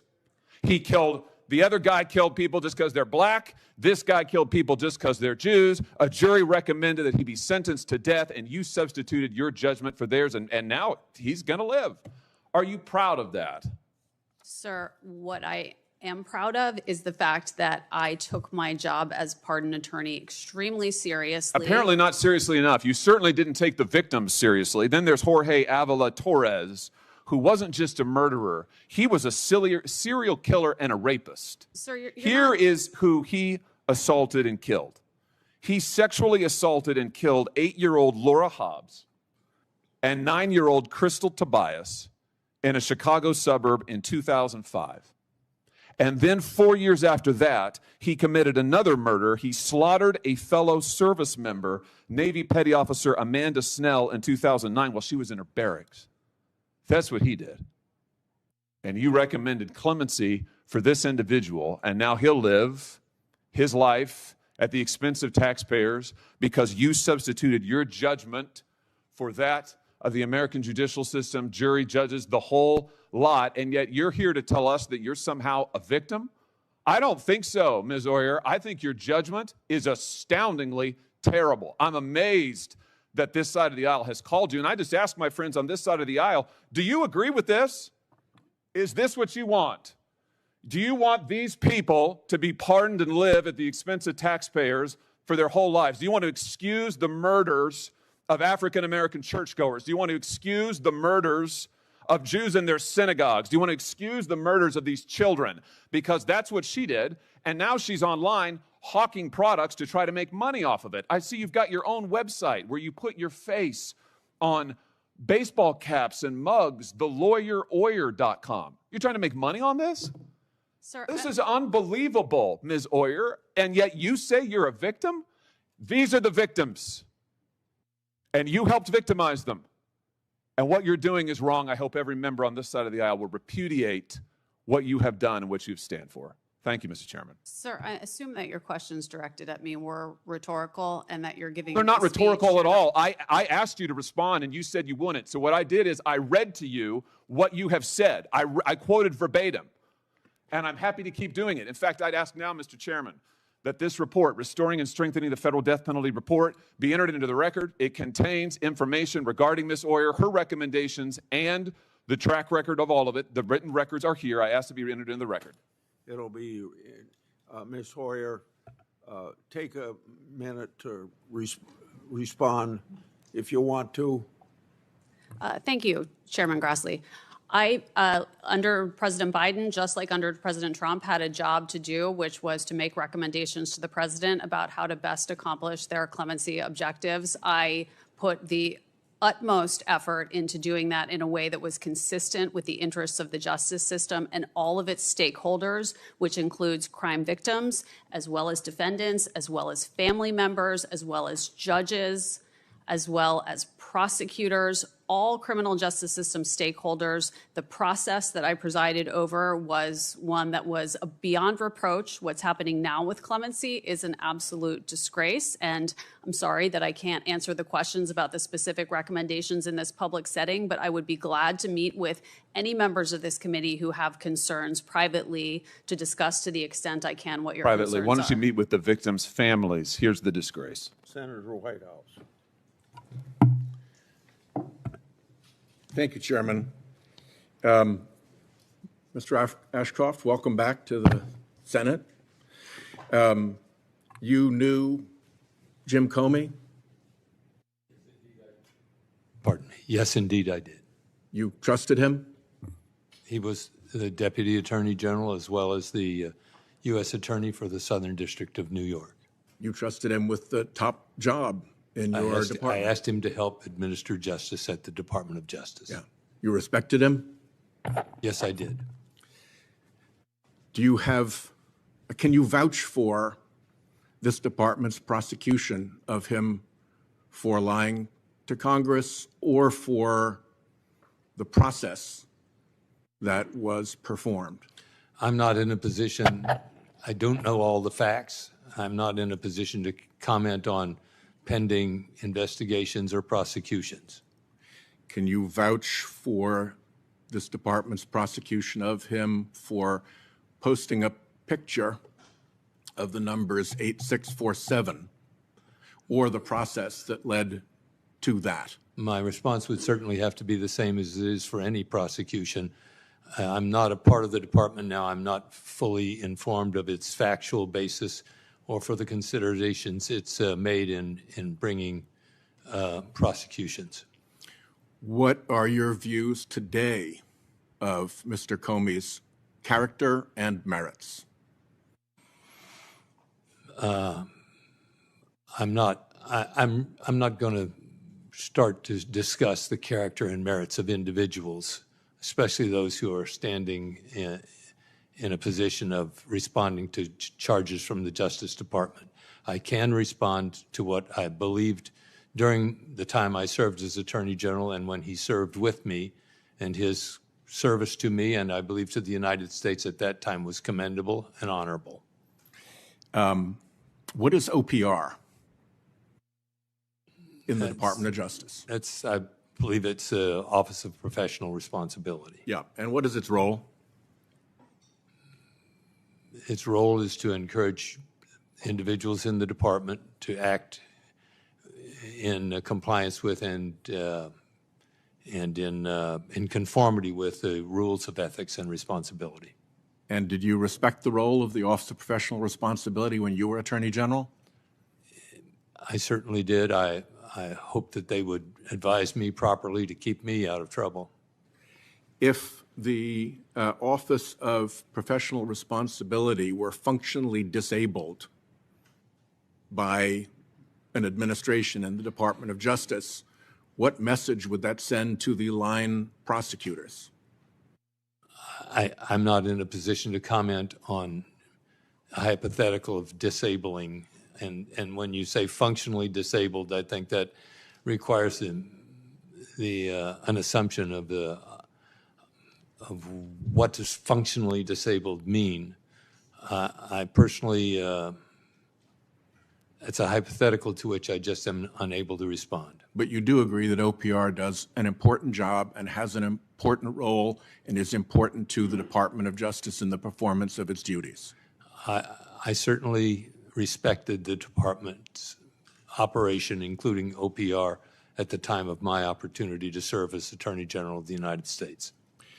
While you were Attorney General, were there procedures that took place when judicial findings of prosecutorial misconduct or dishonesty occurred? I have to say I don't remember charges of prosecutorial misconduct and that I dealt with. Yeah, they were pretty scarce until now. It was pretty unusual to have judges say that arguments were made in bad faith, that arguments were made as pretexts, that arguments were disingenuous, that arguments were shoddy or terrible, that the department was losing or sacrificing its credibility, that the department was disrespecting orders of the court, that the department had lied or was engaged in sham, that there was willful and intentional noncompliance or willful disregard of court orders, that department lawyers were contemptuous or that their behavior and arguments were unconscionable. To me, those are red flag words. I was a United States attorney, and if my federal court had used those words about my line attorneys, there would have been some follow-up. And I expect that in your department, if those kind of words were used, there'd at least be some preliminary follow-up, and if it were serious, there might actually be a review by the Office of Professional Responsibility. Does that sound like what likely would have happened during your day? I was only admonished at one time that I remember by a court for having commented on evidence. I thought it was pretty good evidence. I think I just said pretty good evidence. And yeah, I didn't mean you. I meant your line prosecutors. At that time, I decided that I needed to be more careful about my remarks. Yeah. No, my question. My remarks were safeguarded and carefully made. Yeah. And frankly, I might add, more carefully made than the remarks of some of the judicial officers who have been, who while very concerned about the Justice Department, seem to be willing to themselves engage in political considerations, which I didn't think were appropriate for the judiciary. So maybe there's a problem that's broader than we would otherwise recognize. Well, you've changed the topic a little bit to your own comments and the response to that, which is fine. I appreciate that you've said that. But my question had to do with when criticisms like that are leveled against department lawyers, there is ordinarily some kind of a process or review that takes place. They're not just brushed off. That is correct, is it not? It's certainly the reason that the Office of Professional Responsibility exists, to safeguard against things that are not responsibly done or undertaken in a way that discredits the department. Public confidence in the department is very important. Indeed. And the rule of law, guided by the Constitution, is at the foundation of our safeguarding liberties. And I take that seriously. I believe that with all my heart when I served, and I believe it today. Thank you, sir. Senator Schmidt. Thank you, Mr. Chairman. First and most importantly, I want to thank all the victims who are here for your courage to come forward. This is not easy to do, to relive everything. So thank you for being here and telling your stories. Ms. Oyer, I want to turn to you. You were Biden's pardon attorney, and I want to make sure I'm clear. Your testimony here today is that you were fired because you wouldn't recommend restoring Mel Gibson's gun rights. Is that right? I was fired just hours after I declined to make that Okay, you can't think of another reason why you might have been fired. That's the only explanation that I am aware of. The Justice Department actually put in a pleading that was submitted in my appeal of my firing the fact that the facts of my firing are not in dispute. On November, and you talked about you're concerned about public safety. On November 4th, 2024, you authored a 73-page memorandum recommending the commutation of all 40 federal death sentences. Isn't that correct? Well, as I've told two members of the committee now. But don't play the game with me, because it's not. They've waived executive privilege. I have the report right here. It's dated April 24th, 2026.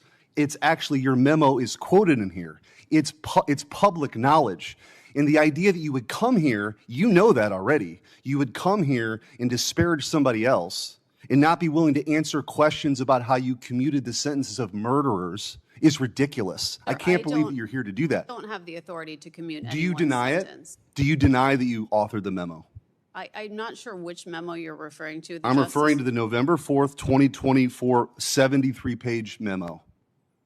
Do you deny authoring it? I can't say without having It's ridiculous. Honestly, I can't believe you did. You did, and everybody in America and in the world can pull it up. So it's a ridiculous. Like a Do you that also? looks like a document that has DOJ's logo on the cover. Yeah, and it quotes your letter. It quotes your letter. I don't know. You're losing credit. You should just admit it. You should just admit you authored it. Everybody knows you authored it. So I'm not going to waste any more time on your convenient little game you're playing here. You also authored and recommended the commutation of the Boston Marathon bomber, the Tree of Life synagogue murderer, and Dylan Roof. We all know this. How many pages of the 73 pages did you dedicate to victims? Because you expressed your concern over victims. How many pages were dedicated to the victims? Sir, I don't have the memo. I can tell you 3. In front of me. 3 pages. 3 pages were dedicated to the victims. So I also happen to have, I made a special access request last year under the Presidential Records Act for documents from the Biden White House on the abuse of pardons and commutations. We recently got those documents. I want to show you a couple. Here's one. It's dated December 3rd, 2024, and it's an internal memo on the commutation of the 37 death sentences that you were involved with. The memorandum states that the White House worked with reporters to, quote, ensure positive coverage. It says the White House gave advocates, the elected officials, resources and key messaging to amplify the news. You personally recommended commuting all 40 death sentence cases, an even broader action than Biden took. Again, that included Dylan Roof, the Boston Marathon bomber, the Tree of Life synagogue shooter. Did you know that the White House was using your recommendations as a PR stunt?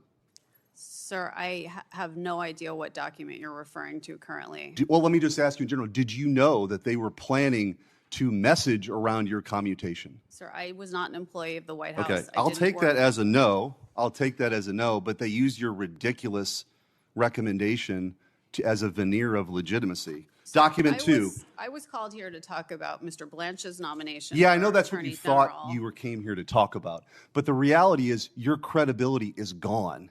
You can't come here and do the political bidding of the Biden administration.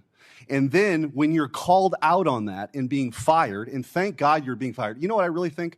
I think you thought you came here and you're selling merch, by the way. Do we have the hoodies that are up for sale? You sell merch. Let's show the hoodies. I think you came here thinking that you were going to be ordained the high priestess of the resistance. That's what I think. That's why you're denying simple facts that you authored the memo commuting the sentences. Everyone knows that.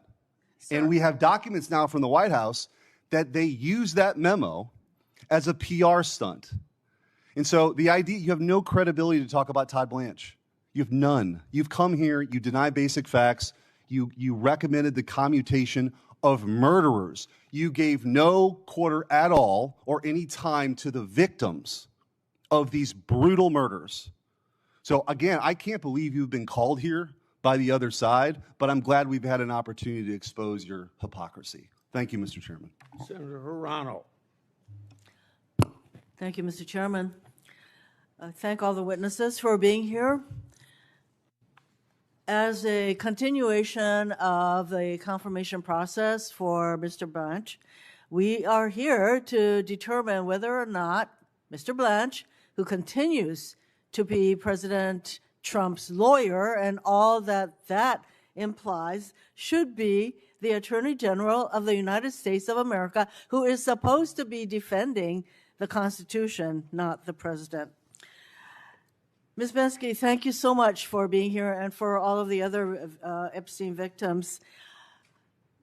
Mr. Blanche was asked whether he would meet with you, and because we knew that he had refused basically to meet with the victims of the Epstein crimes. And he offered apparently yesterday, and he made some excuses about it not being appropriate for him to meet with the victims directly. Why, I do not know. Understand, yeah. But he offered up a staff person, and I understand that a staff person from his office contacted you and others, and offered to meet with your counsel. Is that correct? Not with you directly. I am not aware of a staffer reaching out. I can ask, but we have not heard from a staffer. No, we have not heard from a staffer in the last. Okay, let's get that clarified. Did I misunderstand that? In fact, yesterday when he said, "I have a staff person here, and we can get this done today." Yeah. That they have not contacted you. They have not contacted us, no. He also said that it would not be appropriate for him to meet directly with you. So not only is his staff have they not contacted you, as he indicated yesterday, that this could all happen yesterday, he continues to make excuses, as far as I can tell, for not meeting with you, in spite of the fact that he met for hours with Ms. Maxwell. Why is it so important? Can you tell us once again, why is it so important for you and the other victims of Epstein's crimes to meet with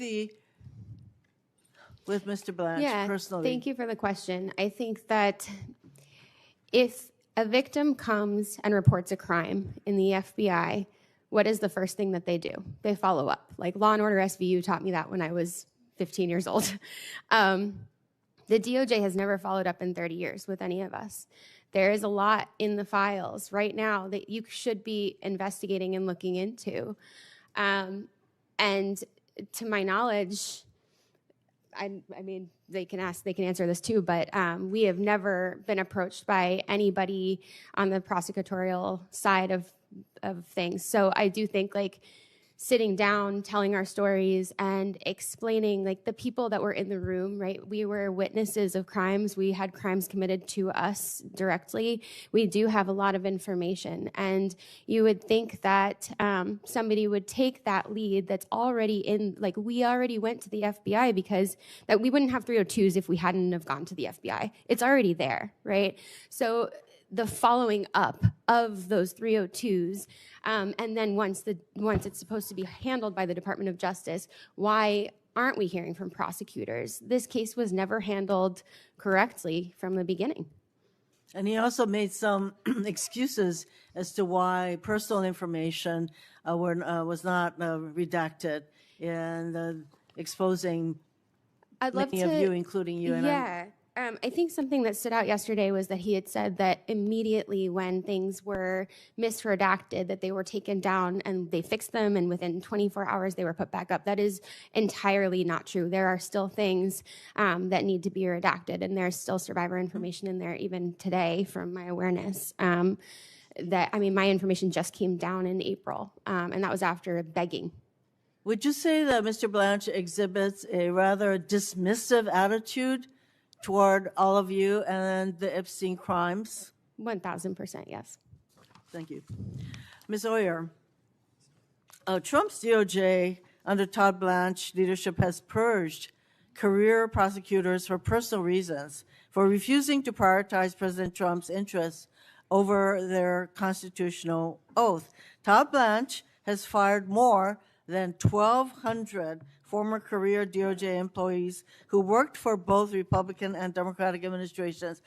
This doesn't even include all of the DOJ attorneys who resigned because they didn't want to be part of the kind of DOJ that Todd Blanche is creating, which is basically not a Department of Justice, but a Department of Retribution and Corruption, in my view. Ms. Oyer, what risks does this pose to our country for the kind of DOJ that Todd Blanche is running?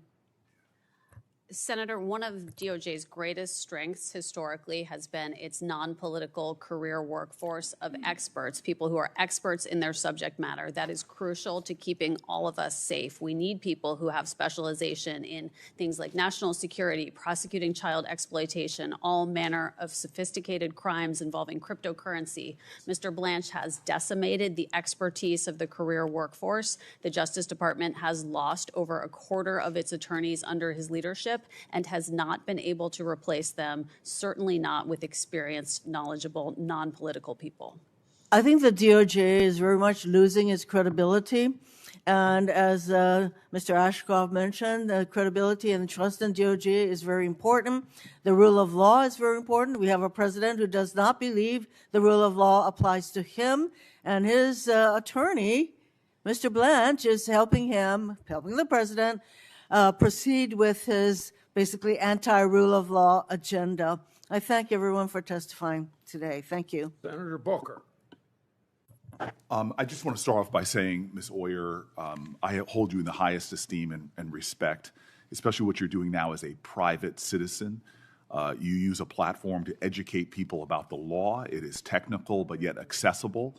And the badgering you just endured, it should be completely unacceptable. You were asked to comment on things you didn't have before you. The treatment here, to me, is just outrageous, and I apologize on behalf of the United States Senate.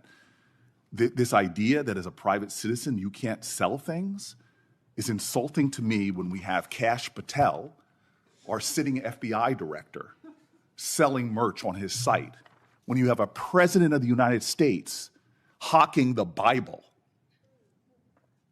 and yet you as a private citizen who has a platform to inform people about the law, how dare we make such an accusation when the mockery of justice, the exploitation and the grifting off of their offices has never received criticism from that side of the aisle. And yet they want to demean you as a private citizen for engaging in commerce. That's ridiculous. In addition to the fact that you were a career public servant for your entire life, you were a public defender underpaid, overworked, not for a year, not for 5 years, but for years, the dignity and the service you have brought, no matter whether we disagree with your politics or not, should merit the praise of every single senator here. So I apologize for what you endured. I thank you for the service you've given to this country. And on matters of horrible killings, horrific acts, these are complicated matters. I hold here, and I'll submit this for the record, people who were victims, families, survivors, who wrote letters to the President of the United States asking not to have the death penalty put there. And I understand there's differing views, but you are put in those complicated decisions to write career memos for the president to make decisions about who's pardoned and not. And so I am sorry. What I witnessed, I came late to the hearing, was just unacceptable to me. And I am grateful, as somebody that follows you, that reposts your content, I am grateful that you're here. Thank you. I want to say, I didn't hear that on the microphone. Senators enjoy praise. So what did you say? Thank you, sir. Thank you very much. I appreciate that. I appreciate that. I just want to say, before serving as a pardon attorney, I pointed out that you were a federal public defender with clients in the Bureau of Prisons. Was it customary process for transferring a Bureau of Prison prisoner from a low security prison to a minimum security camp? Was that standard practice? That was unheard of. Unheard of. It's against BOP policies. What role does the Deputy Attorney General usually play in that process? Usually the Deputy Attorney General would have no role in designating or transferring inmates. No role whatsoever, yet the Todd Blanche went directly and met with him. Are you aware of any person serving time for child sex trafficking like Ghislaine Maxwell being transferred from a low security prison facility to a minimum security camp? I have never heard of that. It would be an egregious violation of the Department of Justice's own rules. Ms. Banksky, how do you feel knowing that the Deputy Attorney, Todd Blanche, went to meet with her for 2 days and then gave her a cushy transfer while he would not meet with you, and then lied to this committee yesterday saying he was barred by the law, which a first-year law student can know the difference of? How did that make you feel? It's devastating for survivors, and I'd like to add to that Annie Farmer, a victim and survivor who testified in Ghislaine Maxwell's hearing, actually wrote a letter to Todd Blanche immediately after that and requested a meeting with him regarding the move and the transfer, and she's never heard anything back at all. It is insulting to heap upon survivors the indignities that he has by not even meeting with you, yet he transferred a sex offender to a cushy camp against BOP policies. It sounds like she got a sweetheart deal while he released your personal information, your address, phone numbers, images, and yet he seems to be favoring the victimizer and not the survivors. I'm out of time, and it's honorable to see Mr. Ashcroft here, sir. I know you. I know your record. We may have disagreed on policies, but I also know you would never, when you were reviewing a merger, you would never go out to dinner with the parties of that merger. It would be unacceptable for a person that is supervising a matter to attend a social event with those people before your lawyers. It's about ethics. It's about the appearance of impropriety. It's about following the law. This nominee has not followed the ethics laws, has not followed the urgencies for avoiding the appearance of improprieties, has broken a bipartisan law passed by Congress, has demeaned and degraded survivors of sexual violence, and has shielded the president by some kind of deal we know nothing about that allowed her now to be transferred to some cushy camp that has never been done before with sex offenders. This man should not be in this office. I cannot believe we're going through this farce when his record alone should make him disqualified, not to be the Attorney General, but for even being employed by the federal government. Thank you. Senator Welch. Thank you very much. First of all, Ms. Boss, thank you so much. And I fully support your advocacy that the Department of Justice have as a priority, focusing on victims. And I also want to express to the Epstein victims my appreciation for allowing me to be with you yesterday and be so uplifted by your support for one another and all you've done to ennoble the rights of victims and the strength of victims to recover. Thank you very much. Mr. Ashcroft, I wanted to first of all say we seem to have a problem in Missouri with attorney generals not being able to keep their job. They all end up in the U.S. Senate. You started quite a trend with Mr. Hawley and Mr. Schmidt. Well, in all deference, it should be remembered that a very important member of the Senate named Jack Danforth That's right. had previously served as Attorney General of Missouri. So myself excluded, I have been privileged to be in a line of individuals that I believe have rendered very significant and valuable service to this nation. Well, I think you, thank you, and I agree with that. And I think, first of all, I want to express to you how much I've admired your career. And I think that being an Attorney General is probably the most difficult cabinet position. And one of the things that's required is that you give advice to the president, and it may be advice he doesn't want to hear. And, you know, I remember March of 2004 when you were recovering from an illness and Mr. Comey was the acting Attorney General.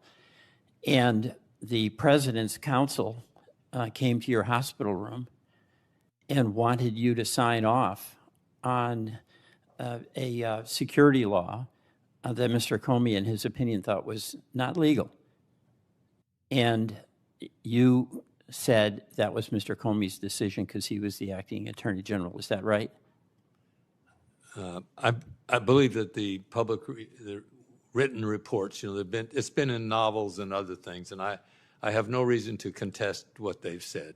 Right. I was in bed with a morphine pump in one hand.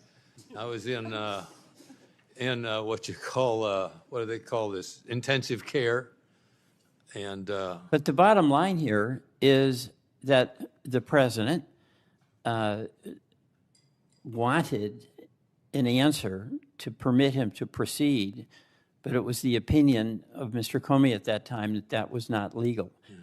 And this raises really what I think is the heart of what is so challenging to be Attorney General. The president is the executive, you serve in his cabinet, but there are times when an Attorney General has to say no. Is that correct? No attorney ever is a good attorney who doesn't tell his client the truth. Right. And it's important that the client trust the attorney. And I appreciate can accept that. And so I believe that the Attorney General is sworn to the Constitution of the United States. And not to an individual. He answers to the president. He is sworn to the Constitution. That's exactly right. Now, also, when the Enron case, which was an explosive case, came up, you had received contributions in your political career. They were totally and completely legal. But my understanding is because of that and the appearance of a potential conflict, you recused yourself from that case, correct? I wish I remembered things, especially things you say are favorable about what I've done. but it's over 2 decades ago that I did a lot of these. What you did, Mr. Ashcroft, is what needs to be done. You said it. It's the Constitution who's your client. It's the American people who are ultimately your client. And you have to give that direct and candid advice to the executive, who is the president. So that's my question about Mr. Blanche. It's not his competence. It's not that he's got an ongoing relationship. But could you imagine serving as Attorney General and having President Bush come to you and say, by the way, who paid you $9 million before you got to be Attorney General to represent him in criminal actions, okay? This is, it's astonishing, right? But then he said, I've got an idea. We're going to sue the federal government for $10 billion, and you're going to represent the IRS, and then why don't you work out a settlement where there's a $1.7 billion fund that I control. Would you see anything like odd about that?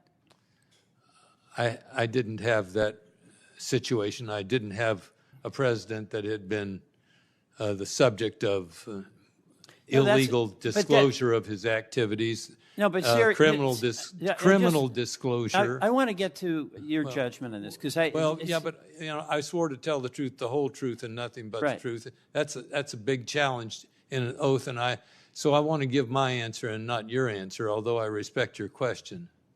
No, but what I'm asking, you have incredible credibility, incredible character, incredible credibility is kind of almost like Senate speech. Right, but unbelievable believability. I mean, no, yes, I was in this body myself and sat on that side of the dais, but well, you wouldn't have had that reputation if you were a senator. I mean, this is because you stood up to the president. Oh yes, I would. I was honest as a senator. I have to.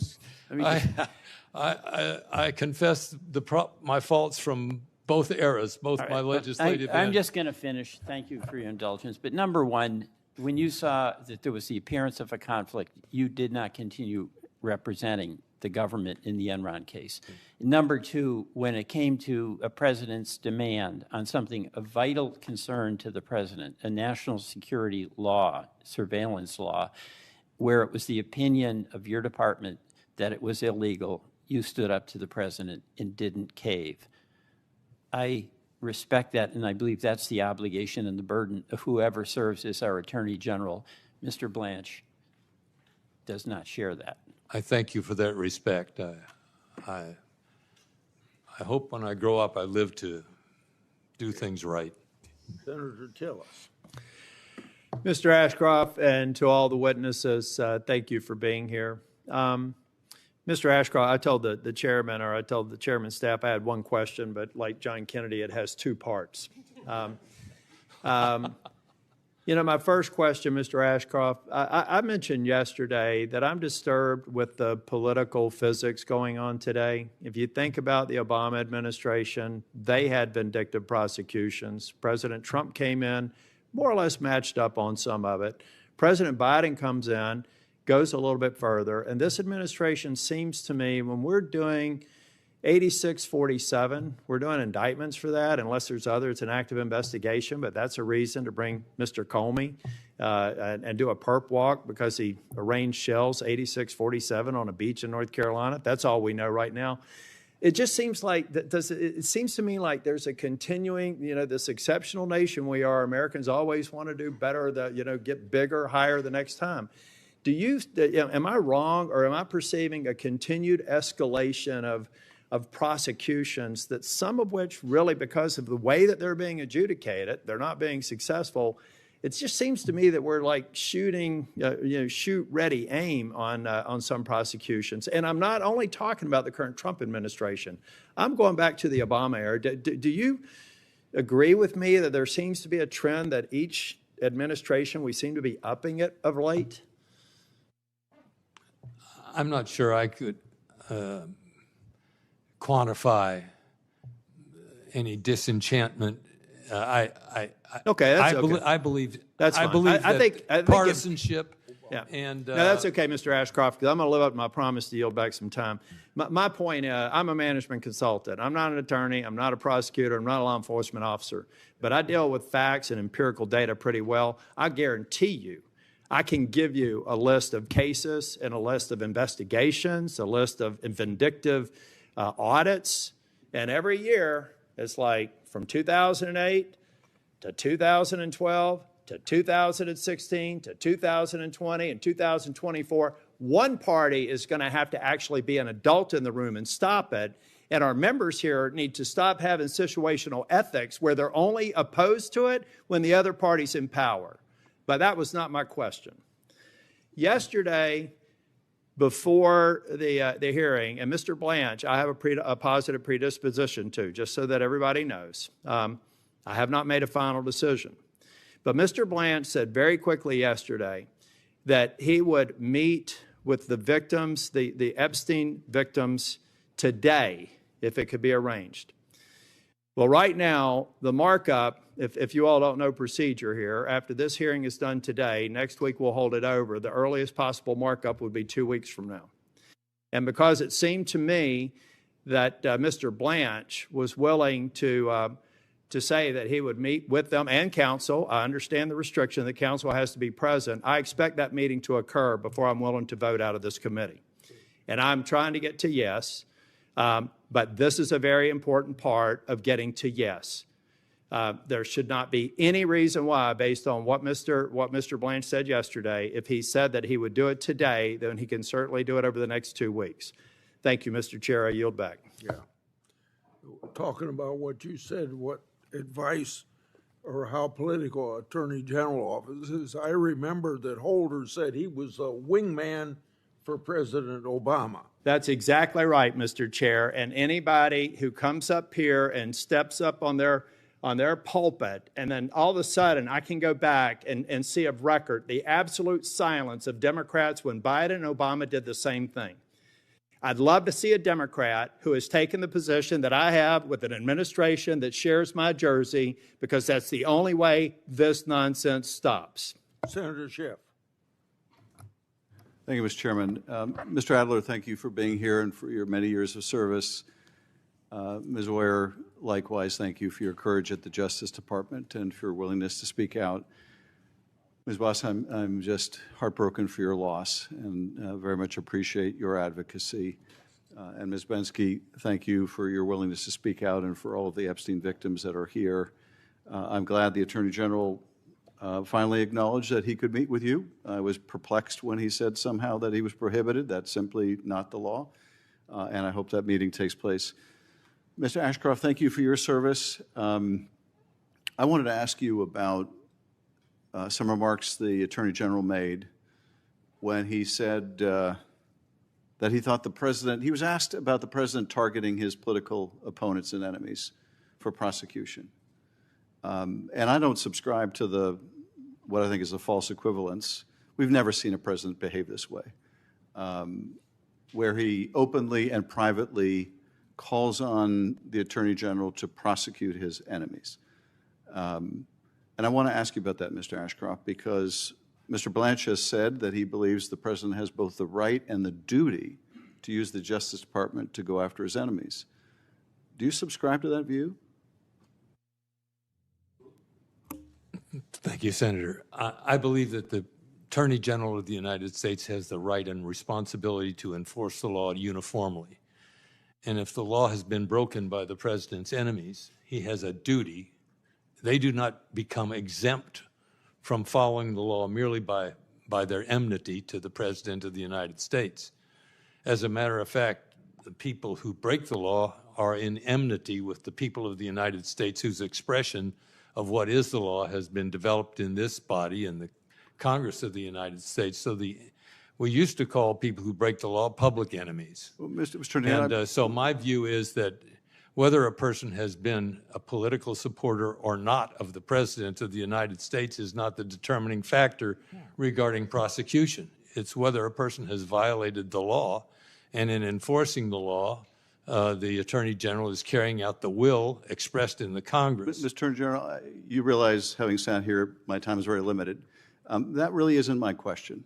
My question is, do you think it is appropriate for the President to call on the Attorney General to prosecute one of his enemies, and acting on that request of the President for the Attorney General to do so?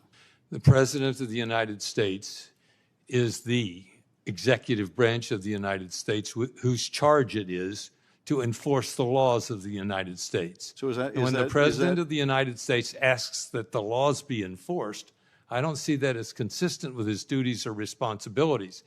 If the laws were to be enforced differentially, and which one of the things that scares me about as many laws as we have, someone said in order to run a police state, you only have to have one policeman, but if you have enough laws, you can go find something wrong with anybody you want. Mr. Ashcroft, so the President, I believe, his job is to have an administration which calls for the enforcement of the laws of the United States without regard to the political preferences of the people who are perpetrators or accused individuals in the system. I'm not sure that I understand your answer, except you seem to accept the premise that it is okay now for a president to call the Attorney General and ask him to prosecute his enemies. You don't seem to have a problem with that. If you do have a problem with that, please say so.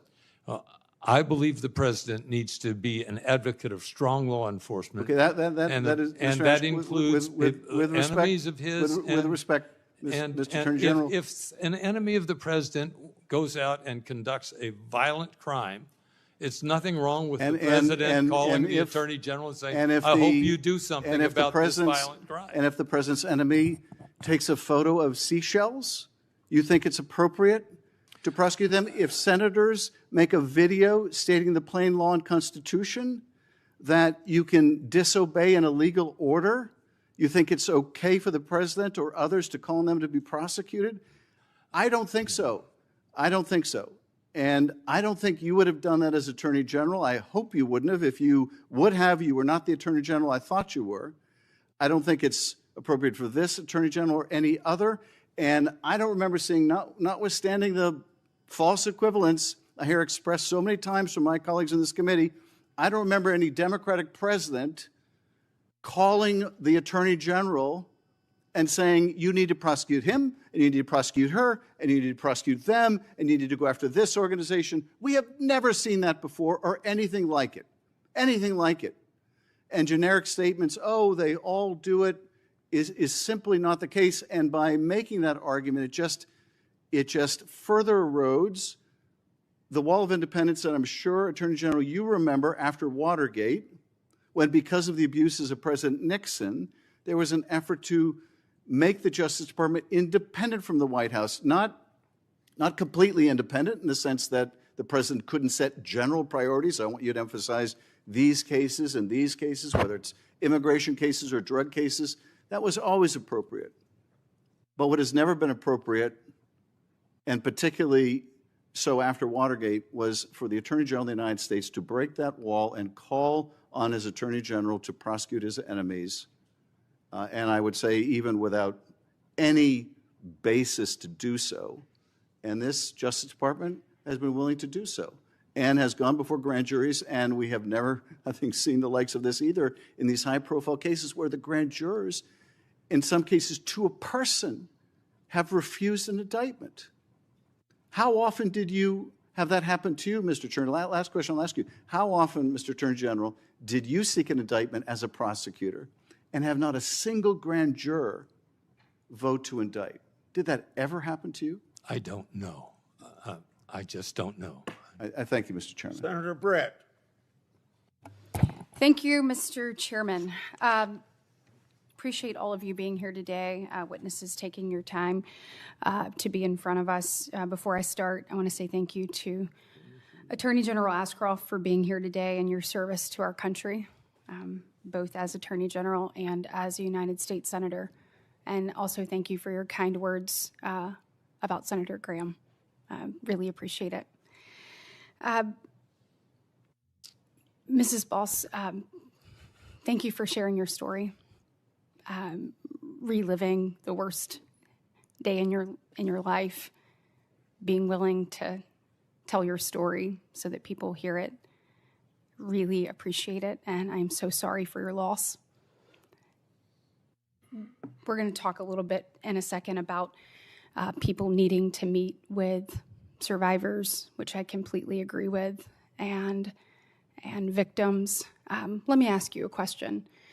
Do you think that when someone is killed at the hands of an illegal alien, that their representation in Congress, senator, congressman, should meet with that family? Absolutely. Of course. It's my understanding that there are many angel families that cannot get meetings with their senators. Have you heard that? Absolutely. It happens all the time. As a matter of fact, the lovely and kind words from Senator Durbin, I am his constituent. This is the first time I've ever spoken with him. I haven't spoken with him. He spoke to me. Well, I hope, and I'm sure that, I heard actually the ranking member yesterday talk about the need for the Attorney General to meet with victims, which I support, and I certainly am hopeful that he will, and others, will meet with you. Yes. So, Sheridan Gorman and other names need to be said, and I think the accountability that we have in this room for other people, we should be able to have it for this body as well. So I certainly hope that you get your face-to-face meeting that you deserve. I would hope so. We've had several laws introduced, legislation introduced in this last session that have been completely ignored. And there hasn't been any way to really get in and talk to anybody, especially those who are opposed to those legislations for whatever reason. Well, thank you so much for elevating your voice. Ms. Bazinski, am I saying that right? It's Bensky, yeah. Okay, gosh, I'm going to have to try. I am so sorry for everything that you've been through, and thank you for your courage, for being here today and being able to elevate your voice. I completely support your quest to be able to be heard, to obviously for victims to be protected, and for us to pursue every lead possible. And, you know, I do believe after my conversations with the Assistant Attorney General that he is going to pursue those. Let me ask you this.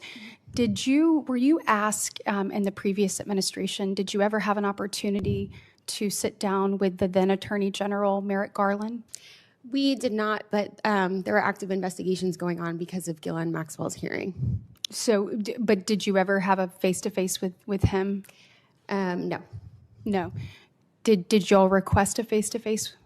This was before a time that I was comfortable coming forward. It was just this last September that a group of us felt like we had met each other, and a huge part of this has been finding the collective voice of a sisterhood and understanding that we weren't isolated in these experiences. Absolutely. And let me ask you this. Did you, was there ever, because I know that my colleague, Senator Blackburn, really wanted to make sure that you all had an opportunity to tell your story. Mm-hmm. Are you aware of any Senate hearings that were held under the previous administration that tried to I don't personally bring have light that to this information because, again, I just came forward really in September. Well, thank you for coming forward. Thank you. Thank you so much. Mrs. Oyer, obviously, are you cutting people off right on time today? What? Are you cutting people off right on time today, or are people getting to go way over? I've been too liberal, but go ahead. Okay, all right. Go ahead and ask one more question. Just let me ask one more question, please, sir. I appreciate it. After you were fired from DOJ, you had an independent media company and a Substack platform, and you had the Lawyer Aura brand name and the hoodies that said hardwired to stand up to bullies. I'm wondering, it's my understanding that as a pardon attorney during the Biden administration, you recommended actual commutations for Daniel Troyer and Ricardo Sanchez Jr., who were sentenced to death in 2009 after executing a family of 4 on the side of a highway. Is that true? Ma'am, I think you were not in the room when several of your colleagues asked me about those recommendations. But this is my turn to ask a question. So is that true? I said then remains, which is that I'm not able to talk about the clemency advice that I provided to the White House because of well, the victims included a 4-year-old and a 3-year-old boy who died while cradled in the arms of their mother, who was trying to shield them. Those 2 little boys were shot 10 times, and their mother was shot 11 times, and their father was shot 5 times. So I appreciate the grace on getting to go over, but that doesn't sound like to me that you stand up to bullies. It sounds like to me you stand with them. Thank you. Senator Blumenthal. Thanks, Mr. Chairman. I want to thank all of you for being here. This day of the hearings often gets less attention, but it is very important to us, and you are performing a very important service. I particularly want to thank Ms. Bensky and Ms. Boss for sharing your stories and reliving a lot of the pain that you have been through. Ms. Bensky, I don't know whether you were here yesterday when I asked Acting Attorney General Blanche to apologize, and I'd just be interested in your reaction to his response. Yeah, I think it was the most that we've gotten from him. And that was a moment where there was a touch of humanity to say that we do understand that there was, in fact, failure here, because he's been on the record multiple times saying that nothing was mishandled. And as a survivor who literally saw nude images of friends and had my own information exposed all over the place, to tell the world that this had not been mishandled was just so absolutely egregious. Like anybody from here to Mars, and no matter what political affiliation you're with, can see that like your government should not be, sending out nude photos of you, obviously. Yeah, thank you. Thank you. Very well said. Let me ask you a general question. And you don't have to give me an exhaustive answer today, and I know there are others in the room who may want to answer this question as well, but what should we demand of the Department of Justice to make things right, to make things better? Yeah. We've always just been looking for accountability and for this case to be handled correctly, because even from the very start of this case, we have not seen it handled the way anybody would normally prosecute something. So we are looking to get to the bottom of why our perpetrators were never held to account. How does the largest sex trafficking ring in this country exist when only 2 people have been found even remotely? I mean, Epstein's dead, but Maxwell is the only one who has been held to any sort of account, and she's in a lower, a lower security penitentiary at this point. So, I think we are owed answers, and we are owed, justice. For us, we get that question a lot of what does justice look like? I think, yes, the culture shift is part of it, but really like having your government stand up for you and stand up for what's right. And, there's a chilling effect that it sends to survivors everywhere when their government is outing their personal information. Other survivors are not going to want to come forward, right? And so we need to make sure that we are getting all the information with these cases. So I think we really just hope that the government will take it seriously and start investigations. Accountability. Accountability, yeah, always. And I think a working hypothesis here is that accountability is difficult when rich and powerful people are potentially... It's always been the vulnerable versus power for this case, for most sex trafficking cases, or all sex trafficking cases, really. And it is about how the powerful consistently exploit the vulnerable. And that is what we see a lot. I mean, I have a 6-year-old son, and I teach him that accountability matters every single day. And I hold him to account. Why can't we hold our government to account? Well, I will just say your voice and face has been a very powerful antidote to the wealth and power that may be brought to bear here, and I hope that this forum will encourage you and others to come forward as you've done so courageously. Thank you so much. Yeah, I do also want to mention that Virginia Giuffre has been monumental in all of this, and I think it would be unfair to not name her because her deposition holds the key to quite a few things. So if you started her deposition, you can start really investigating. Thank you.